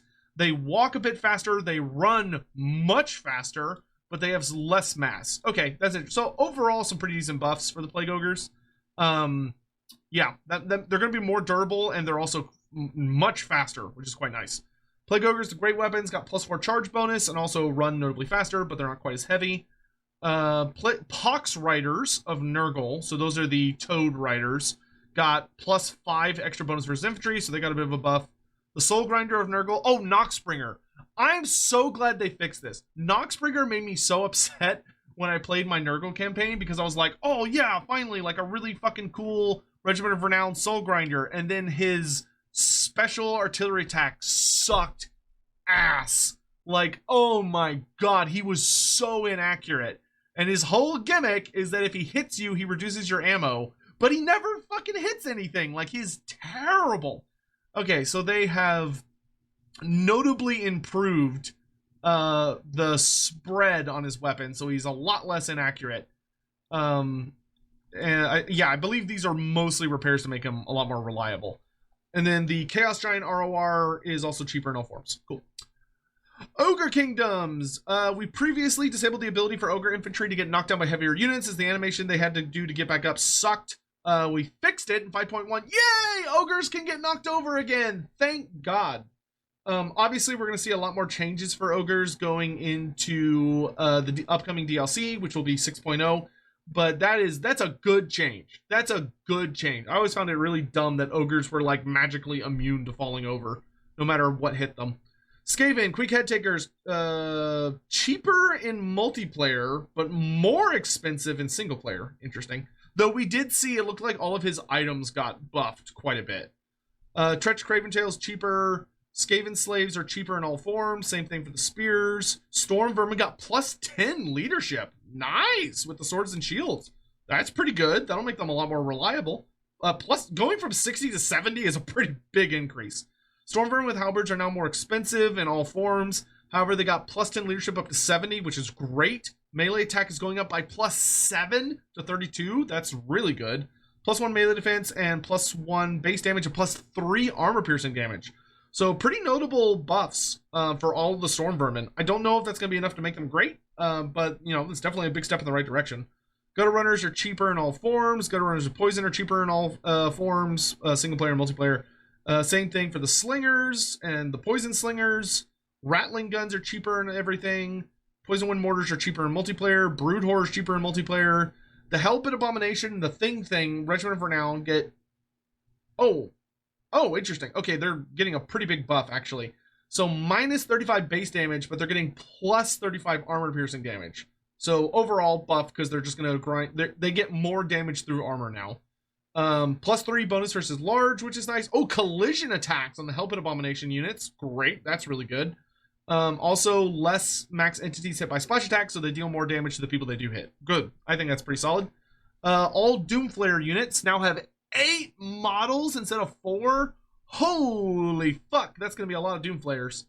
Their collision boxes have been optimized, so they tend to bump into one another less. They have 500 more health to... No, I read that wrong. Oh, no, I read that right. Yeah, they have 500 more health to account for having twice as many fucking models.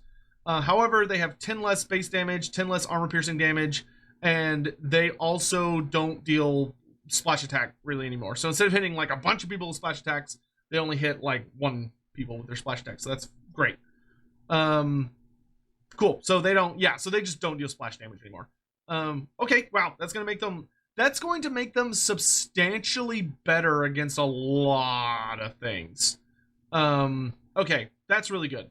Okay, so Doomflayers seem like they're actually going to work now, because I don't think they've really worked for a while. Slanesh, they fixed the issue where the Celestial Line was immune to the seduction. I remember catching that pretty early. Whoa, the fuck? All Slanesh demons now have Strider. What? Oh my god. Damn. Okay. Mirror Guard got added to a skill.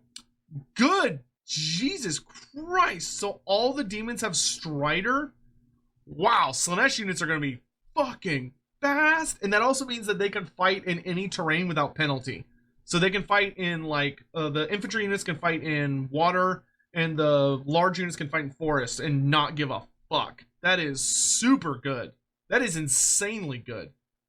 Okay, all the greater demons are cheaper in multiplayer. The demon prince is cheaper in everything. And is also getting a nice little speed buff to his run and fly speed. Herald of Slaanesh is getting some, on the Exalted Seeker Chariot, getting some pretty fat damage buffs. Plus 15 base damage, plus 25 armor piercing damage. Alluris is getting a huge cost reduction in multiplayer on all mounts. It is also getting a buff on the Exalted Seeker Chariot. Cultist of Slaanesh is getting a massive price decrease in single or multiplayer, but getting a price increase in single player when on a War Shrine. Okay, interesting. Chaos Sorcerer of Slaanesh is cheaper on a War Shrine now. Warriors of Slaanesh, So the basic version of Chaos Warriors of Slaanesh is getting a decrease in single player and multiplayer, but the Hell Scourge version is getting an increase in price in single player and multiplayer. Interesting. Forsaken are getting cheaper in all forms. Chosen of Slaanesh with Hell Scourges are getting more expensive in single player and multiplayer. Marauder Horsemen of Slaanesh are more expensive. Wait, what? Oh, interesting. So Marauder Horsemen of Slaanesh are more expensive in single player, but they're cheaper in multiplayer. Interesting. Hellstriders of Slaanesh now only get 5% physical damage resistance at the start of the fight instead of 10%. So they're a little more squishy, but they are gaining plus 5 bonus versus large. So they have more reliable damage against enemy large units, but they're squishier. And the Hell Scourge version is cheaper in all forms and is also getting the physical damage reduction. So is the Chaos Chariot. Knights of Slaanesh are getting the -2 penalty to melee attack and melee defense, but the Lance version is getting +2 melee attack and plus 20. Holy shit, 80 charge bonus. Good fucking grief. All right, 80 charge bonus on the Chaos Knights of Slaanesh with lances, and their melee defense going up to 38. Seekers of Slaanesh are cheaper in everything. Heartseekers are cheaper in everything. Seeker Chariots now deal 2 more damage for both base and AP. Hellflayers deal +4 damage to base damage and AP. Exalted Chariots deal +20 additional base damage and +30 AP damage. Don't know if that's going to be enough to make them good, but hey, that's a nice damage increase. And Furies are more expensive and have less health. Yep, cool. Spawn of Slaanesh are cheaper. Fiends of Slaanesh got 4 more entities. There are 16 of those fuckers per unit, and they got, holy shit, that's a huge increase to their health pool. Fiends of Slaanesh are going up to nearly 9,000 health from about 73. That is a giant jump in health. And 4 more entities, so they're going to deal more damage as well. Because they're not getting any like damage reductions. That's a big buff for the Fiends. I thought Fiends were actually kind of decent. I guess they weren't if they needed that big of a buff. Keeper of Secrets are cheaper. Empire fixed a bunch of like random annoying problems that have to do with like various traits and buffs. Fixed some issues with province buffs. Oh goodness, fixed it where things weren't being applied to RORs. Fixed some issues with Karl Franz's abilities. Fixed some text issues with the Amethyst Armory. Added upkeep reduction for artillery units to the Nuln Gunnery School landmark to be consistent with the Cannon Foundry. Cool. Let's see. Elspeth on her dragon is now much more expensive in multiplayer. Master Engineer is much more expensive in multiplayer and single player. On all of his mounts. Yeah, he is way more expensive. Though he does have a higher run speed on the mechanical steed. Cool. Steam tanks are also going to be changing a bit. The regular engineer is also getting a pretty hefty price increase on all forms, though he is also faster on the mechanical steed. Hawkland Long rifles take 2 seconds longer to reload, so that's a pretty notable debuff. Knights of the Black Rose are more expensive in all forms. Stubborn Bulls got +2 armor piercing damage for the Empire. Cool, whatever. Amethyst Outriders are now way cheaper in multiplayer and single player, so that is I don't think you can take them in competitive play. But that's nice. They're good, but they're not like god tier. So they're getting a pretty hefty price reduction in campaign, which I think is good. Land ships. Okay, these guys needed some pretty hefty debuffs. I know in multiplayer because they were just insane. So let's see. They are way more expensive in multiplayer. They have 1,500 or no 2,500 less health. So they're now down to about 10,000 health from a roughly 2,500 or 12,500 health. So that's a big old reduction on their health pool. Also, the people riding on them no longer have infinite ammo, which is good. And their primary weapon, which is the cannon on the front, now only has an ammo of 30 instead of 50, and their secondary ammo, instead of being infinite, now has 180 ammo. So they can fire quite a bit, but they can run out of ammo eventually. The base damage for the land ship and melee, so their base damage went down by 20, and their armor piercing damage went down by 10, so pretty hefty melee damage reductions. Also, the amount of enemies that they hit with splash attacks has been increased to 6. So that means when they're plowing into units, especially with their like big nasty charge animation, they're going to be hitting more models, so they're going to be essentially overall dealing less damage. So pretty hefty debuffs. I'm curious if that will be enough, but those are pretty notable debuffs. Steam tanks are much more expensive in multiplayer. Everything outside of the hull mounted cannon are now considered secondary weapons. So I guess that would be like the steam gun. So the steam gun used to have an ammo of 100 and now it has an ammo of 40. So that's a pretty hefty debuff on that. Also, its melee damage, base damage went down by 10, AP damage went down by 40, and it also hits more people in combat with splash damage. So it, like the land ship, pretty hefty combat debuffs. Tomb Kings. Cetra can equip arcane items, thank God. Cetra is cheaper in multiplayer in all forms. Also, the Kimbrian's War Sphinx has collision attacks now. Interesting. Okay, and also hits less entities with splash attacks, so more damage to less people. Cool. Khalida is cheaper in all forms. Tomb Kings are cheaper in all forms. War Sphinx, same change. Necrotechs are cheaper in all forms. Venom Knights are cheaper. Necropolis Knights are cheaper. Skeleton Archers are cheaper. Wow, okay. Syrian's Legion of the Under... Yeah, they cost Terror now, yeah. Oh, Tomb Scorpion changes. Interesting. Wait, Tomb Scorpions didn't have poison? What? Really? That's fucked up. They should have had poison from the beginning. Okay, so Tomb Scorpions have poison now, which they should have always had, which is a huge buff. Poison is amazing. They also got 20% damage, spell damage resistant, so much harder to just, like, spirit leech to death. Also, plus 10 base damage, plus 30 armor piercing damage, so fat buffs on the Tomb Scorpions. Ushabti got an additional plus 4 bonus versus infantry. The Kimbrian War Sphinx got the collision damage and all that stuff. Okay, super interesting. So the skeleton archers on the back of the War Sphinx deal significantly more missile damage now because there's only 4 of them. Great, so they'll actually be much more helpful. The Hyro Titan deals 3 more base damage, 27 more armor piercing damage, way less enemies. Wow, his splash attack was 10. Wow, no wonder he sucked against units.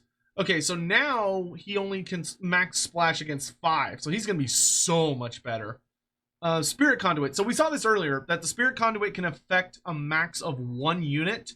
I think it also had at least, wait, was it 1 or -1? It might just be everyone in range, actually.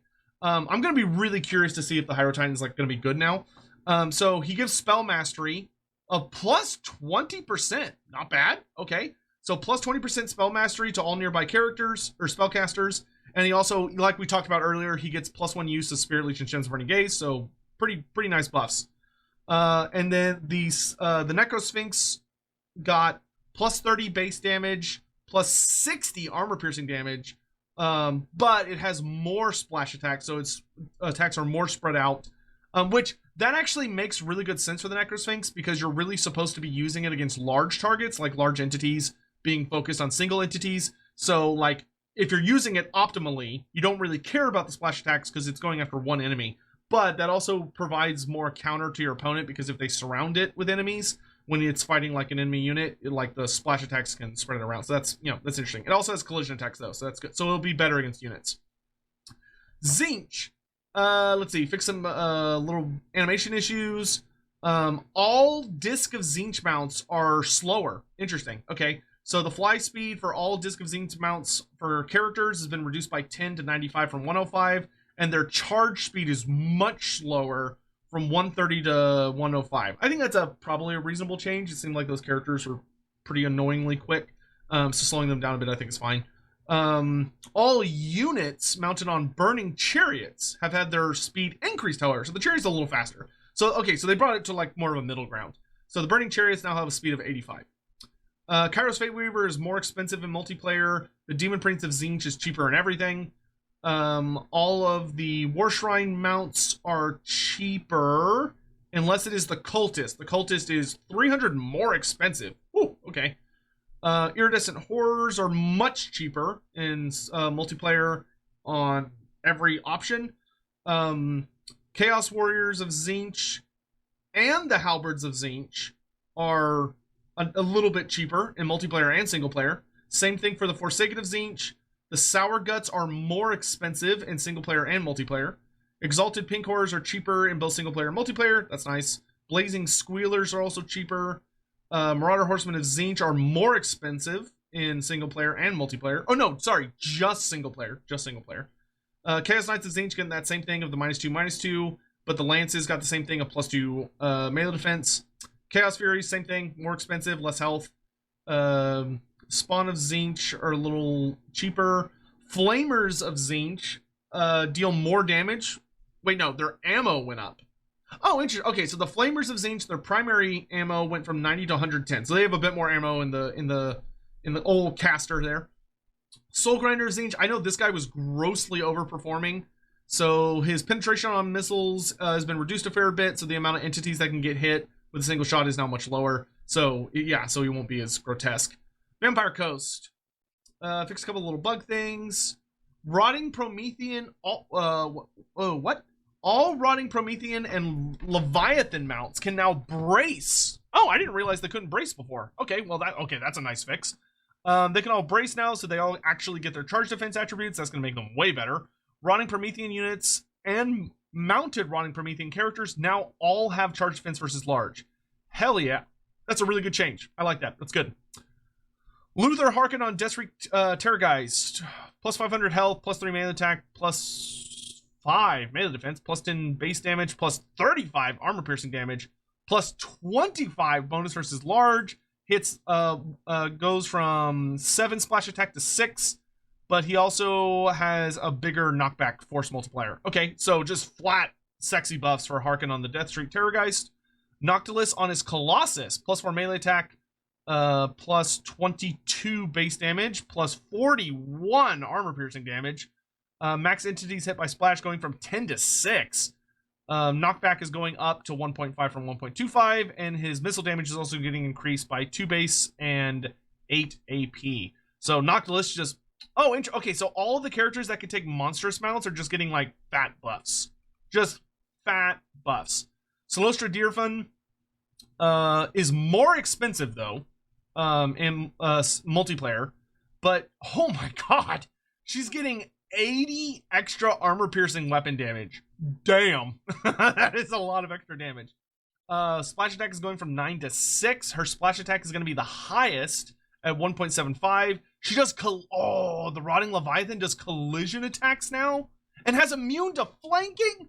That makes so much sense. Immune to flanking is so obvious on a fucking Leviathan. Because they got those giant hermit crab shells. Of course they'd be immune to flanking. But collision attacks as well. That's super good. So that's going to be a big fat buff for the Rotting Leviathans. Fleet captains are cheaper in all forms. So are the deckhand mobs. They're cheaper in all forms. Sirens, got plus 500 health, plus 3 melee attack, plus 2 melee defense, plus 6 charge bonus, and plus 2 AP. So just nice slight buffs all around. Bloody Reaver Death Guard. So the Regiment of Renown Depth Guard now has expert charge defense. Cool. So just a little bit better. Gunnery mobs now take with handguns, now take 1 less second to reload. So 13 instead of 14. So that's a nice buff. Deck Gunners have 5 more leadership. So they're a little less immune to just being popped. Shadebreak Gunners got more health, more leadership, and cause terror now. Very nice. Scurvy Dogs got more leadership, so they're more resistant to popping. Morgulls are wow, that is a big speed buff. That is a big speed buff. So Morgul's got +9 speed and all cause terror now. Damn, Morgul's are going to be way better. Causing terror is a huge upgrade for them. The Night Terror unit is also getting 35% spell resistance and the Chilling Aura. Nice. Okay, so the Night Terrors, I think their gimmick originally was that they were the terror causing variant and then had like better melee stats. But now it's that they have spell resistance. So despite the fact they're ethereal, they don't care as much about spell damage. They still care about magic attacks. They just don't care as much about spells. But the Chilling Aura is super nice because that's just a big AoE debuff around them. So they're a support unit now, in addition to damage dealers, which is really good. Rotting Prometheans are cheaper in multiplayer and single player and got +3 base damage and +10 armor piercing damage. Going from 55 to 65, great, awesome, excellent. Same thing for the Gunnery Mob version and the Lamprey's Revenge. Okay, cool. Those are all... Oh no, Lamprey's Revenge is more expensive, but did still get the buffs. Good. Okay, I think that's reasonable. Deathstreak Terrorgeist has a little less health, lost about 300 health, but it gained 3 melee attack, 5 melee defense, 10 base damage, 35 armor piercing damage, 25 bonus versus large. It hits less entities with splash attacks by 1, has a higher knockback, and is a little more expensive. So it's significantly better stat-wise, but is a little more expensive to reflect that. Necrofex Colossus, also getting pretty sizable buffs. Yeah, exact same as what Noctilus got. So those are really good. Really solid buffs to melee defense, all forms of damage, splash attacks are better. Great, awesome, excellent. Gal's Giant, interesting. Gal's Giant is going to deal less damage in melee, going down to 350 from 375. However, his missile armor piercing damage went up by 5 though, which for a flamethrower weapon is actually super good because he shoots a lot of shots at once. So, I mean, if you can hit with it, he's going to hit like a truck. And then the basic bitch Rotting Leviathan is now notably more expensive in single player and multiplayer. However, it has the same thing as Celostra. Way more damage, hits notably less entities, deals collision damage and immune to flanking, which is a huge upgrade. Huge upgrade. Carronades for the Vampire Coast now are more accurate and take 1 less second to load, so 22 seconds instead of 23. That's good. That's a really nice change for them. Also will make them way better at trading with enemy missile fire. Then we've got Damn Quest Nets. Okay, yeah, they got the same bugs as regular ones. Vampire counts. Cool. They fixed some bugs. Vlad von Karstein, they also say is a little overpowered. So let's see. The von Karstein rings buffs in campaign for just having the ring. So it no longer gives you melee defense. Instead of giving you a flat ward save increase, it now gives you physical resistance. And instead of a 20% physical resistance, it only gives you a 15% physical resistance. And you no longer get casualty replenishment. So the von Karstein ring got super heavy debuffed for its campaign abilities. I believe those are its campaign effects. However, it does still have that really sexy 60% ward save. So, like, he's still super good. But this is going to make him a lot less fucking insane. And that's also, yeah, that's going to make... Yeah, he didn't need all that replenishment. He already gets so much replenishment from all his vampire heroes. Vlad's personal combat tree no longer has Blade Shield. Instead it has Fleet-Footed. Oh, because he had 2 melee defense things. Okay, yeah, I think that's fair. I think that's fair. Especially because Vlad's biggest issue is that he's slow as fuck. So giving him the ability to increase his speed by a pretty hefty amount instead of melee defense, I think is more reasonable. So I think overall that's going to be a really good change. Apologies if there's a weird jump there. I had to... my dog was doing something to require my attention. So I believe we left off talking about Vlad. So let's jump into the rest of the vampire count stuff. So we see here that the Terrorgeist got a bit more health, more damage, a lot more armor piercing damage. Holy shit, that's almost 100 more damage. Larger knockback force. Zombie Dragons got 300 more health. Cool. Strigoi Ghoul Kings. Interesting. Ghoul Kings are more expensive in multiplayer. That's interesting. Karen rates are getting 500 more health and also +2 to melee attack, melee defense. Good. Nice. Crypt Ghouls are cheaper. Black Knights got more bonus versus infantry and charge bonus. Interesting. A lot more charge bonus on Black Knights with lances. Hex rates. Oh my lord. Hex rates are getting fat buffs. +6 melee attack, 5 melee defense, and 6 charge bonus. That is pretty hefty. buffs. That's excellent. And the Regiment Round version got even more. Plus 7 melee attack up to 41. Plus 6 melee defense up to 38. And plus 6 charge bonus up to 40. Wow. Okay. Direwolves got plus 5 leadership, just like the Vampire Coast did. Vargeist are a little more expensive. The Vargulf is immune to flanking now. Ooh, that's pretty cool. Okay, so Vargulfs are going to be... their leadership is going to be more stable. They're also getting plus 20 additional damage up to 105 and also have lower splash attacks numbers, so they're going to be better against a lot more things. And then the generic terror guys got the same big boy buffs. The Black Coach splash attacks got really heavily reduced, so its actual melee attacks are going to be much better against a lot of targets. It also got plus 20 AP. Nice, very nice. Warriors of Chaos. Okay, they fixed some issues with the Rot Knight bug, some Nurgle characters, and also fixed an issue with Zongors. Azazel is getting plus 5% physical resistance, okay, bumping up to 25. Sigval's getting minus 5, though, knocking him down to just 5. Kolek Suneater is getting plus 25 base damage, plus 35 armor piercing, plus 2 bonus versus large and lower splash attack. Okay, really nice buffs for Kolek. I still wish they'd make him bigger, but, you know, those are really nice buffs. Demon Prince is cheaper and everything. Chaos Dragon is getting is cheaper and everything, is getting plus 400 health. Same thing for the Sorcerer Lord. Nice. So dragons are just getting better overall. Not the high elf dragons, but all the other dragons. We also see, let's see, the Chaos Sorcerer Lord on War Shrine is cheaper, but the hero version is more expensive. Mirror Guard are getting less physical resistance by just a bit. Chaos Knights, interesting. The generic Chaos Knights are being debuffed. Wait, no, I think that's normal. Yeah, so pretty much all of the regular Chaos Knights are getting minus 2 melee attack and defense, but the Lances pretty much went up universally, which is interesting. So the Lances are getting a little bit better in that trade-off.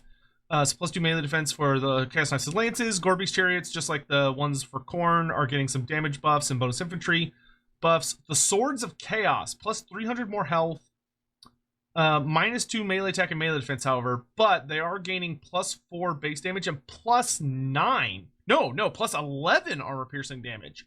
Nice. Okay. Pretty hefty big AP buff, so that's cool. Chaos Spawn are a little cheaper, so are the Weird Spawn. Dragon Ogres got a plus 10 to their charge bonus. All right, damn. Summoners of Rage are cheaper and everything. Shaggoths got plus 50 AP damage. Not bad. Still hope that one day we get alternate weapon builds for the Shaggoth and Dragon Ogres. Because they're supposed to have multiple weapon types. They're supposed to be either have dual weapons, halberds, or great weapons. The ones we have in game are essentially just the great weapon variant. It'd be nice one day to get the other variants as well. Wood Elves. Fixed an issue with a upkeep reduction from a landmark building. Fix some of Drycha's bug stuff. Fix a couple of interaction things. Fix some various little bugs. Oh, what's this? All Treemen and Ancient Treemen units now have a new ability called Ancient Protector. Negates magic weapons? Holy fuck. Oh my god, that's huge. That is huge. This is mostly designed so Wood Elves can leverage physical resistance against demon factions that predominantly could just go around through their magical attacks. Oh, that is so cool. That's a sick buff. Oh, that's so nice. Okay, so Forest Spirit factions, or Forest Spirit units are now good against magic damage, so long as you invest in a Treeman or an Ancient Treeman. I assume that includes Durthu. Okay, that is huge. That is a huge buff for people that really like Forest Spirit units. Because otherwise they were just completely useless in that matchup. Wow, okay, that's a really cool ability. I really like that they put it on just the Treemen, so like it gives them like a really nice niche. So it's okay, you gotta invest in a monster or a monstrous lord. Oh my god, I really like that. I like that a lot. Let's see, Orion. Oh, fat buffs for Orion. He's getting a pretty heavy mass increase, which is good for him. Plus 20 base damage, plus 40 armor piercing damage, plus 10 base missile damage, and plus 30 armor piercing missile damage. Not bad, not bad. Still wish he was a teeny tiny bit faster. I really hope something I kind of need to advocate for a bit. I really hope we can get more animations for Orion. Like, he's got his bow and he's got his hunting horn. It'd be so nice if when you used the Horn of the Wild Hunt, he would actually, like, pull it out and blow it, like how Emmerich pulls out the dragon horn and blows it. It also would be nice if when he used the Hawk's Talon, he actually, like, pulled out his bow and shot it up in the air. Like, it would be nice to see him have some animations for his, like, really character-specific things, just to make him a little more exciting. Because I don't think it would be that hard to do. Sisters of Twilight got on their dragon, Kythan Har, got 600 extra health. Damn, alright. Ariel's cheaper in multiplayer. Great Stag is cheaper. Forest Dragon got plus 500 health for all the character mounts. Some reduced cost on Glade Captains on all of their mounts. Deepwood Scouts got plus 300 health. They deal 4 less base damage, but they deal 2 more armor-piercing damage, so they're going to trade better in most circumstances. And they also got plus 2 to their base missile damage. Okay, so they're a little more elite than they used to be. Deepwood Scouts with Swift Shiver Shards got plus 300 health, minus 4 base damage, plus 2 armor-piercing damage. Whoa, their range went up to 180. Ooh, interesting. Okay, so they're going to be much better. Their calibration distance has been increased as well, and the expiry range of their missiles, so like if it goes too far, it will stop having an effect. Interesting. Okay, that is super interesting. So Swift Shiver Shards got a massive buff. I mean, a colossal buff to their shooting. So that's really interesting. Glade Guard variants all have 10 extra entities. Nice. Okay, so all Glade Guards gone up to 90 entities instead of 80. They got plus 400 health for their new entities. Minus 4 base damage, plus 2 AP damage. Okay, so pretty much all Wood Elves got a little bit better, all Wood Elf ranged units got a little better consistent melee damage and against armor, but overall deal less damage. So they're not as good against things that are not heavily armored, or like have decent armor. But almost all of them got buffs to their health and their shooting damage as well, which is interesting. Way Watchers are cheaper in everything. Got 600 extra health and also got 1 extra ammo. Very cool, very cool. So Way Watchers got a nice buff. Wild Riders are cheaper in everything and are faster. Nice. They have 90 speed. Okay, so Wild Riders are sexy and fast now. Sisters of the Thor also got 90 speed, and they also both got plus 5 charge speed. Excellent, excellent. Yeah, because like there were a number of changes to cavalry a while back, and like Wood Elf cavalry is supposed to be really, really fast. Like the stags are supposed to be quick. So that's really, really nice. I'm glad they did that. Oh, cool. The Wild Hunters of Kurnos Regiment of Renown had their AP ratios switched. Hell yeah. Okay, so they're a heavy armor-piercing unit now, just like the Fireborn for the High Elves.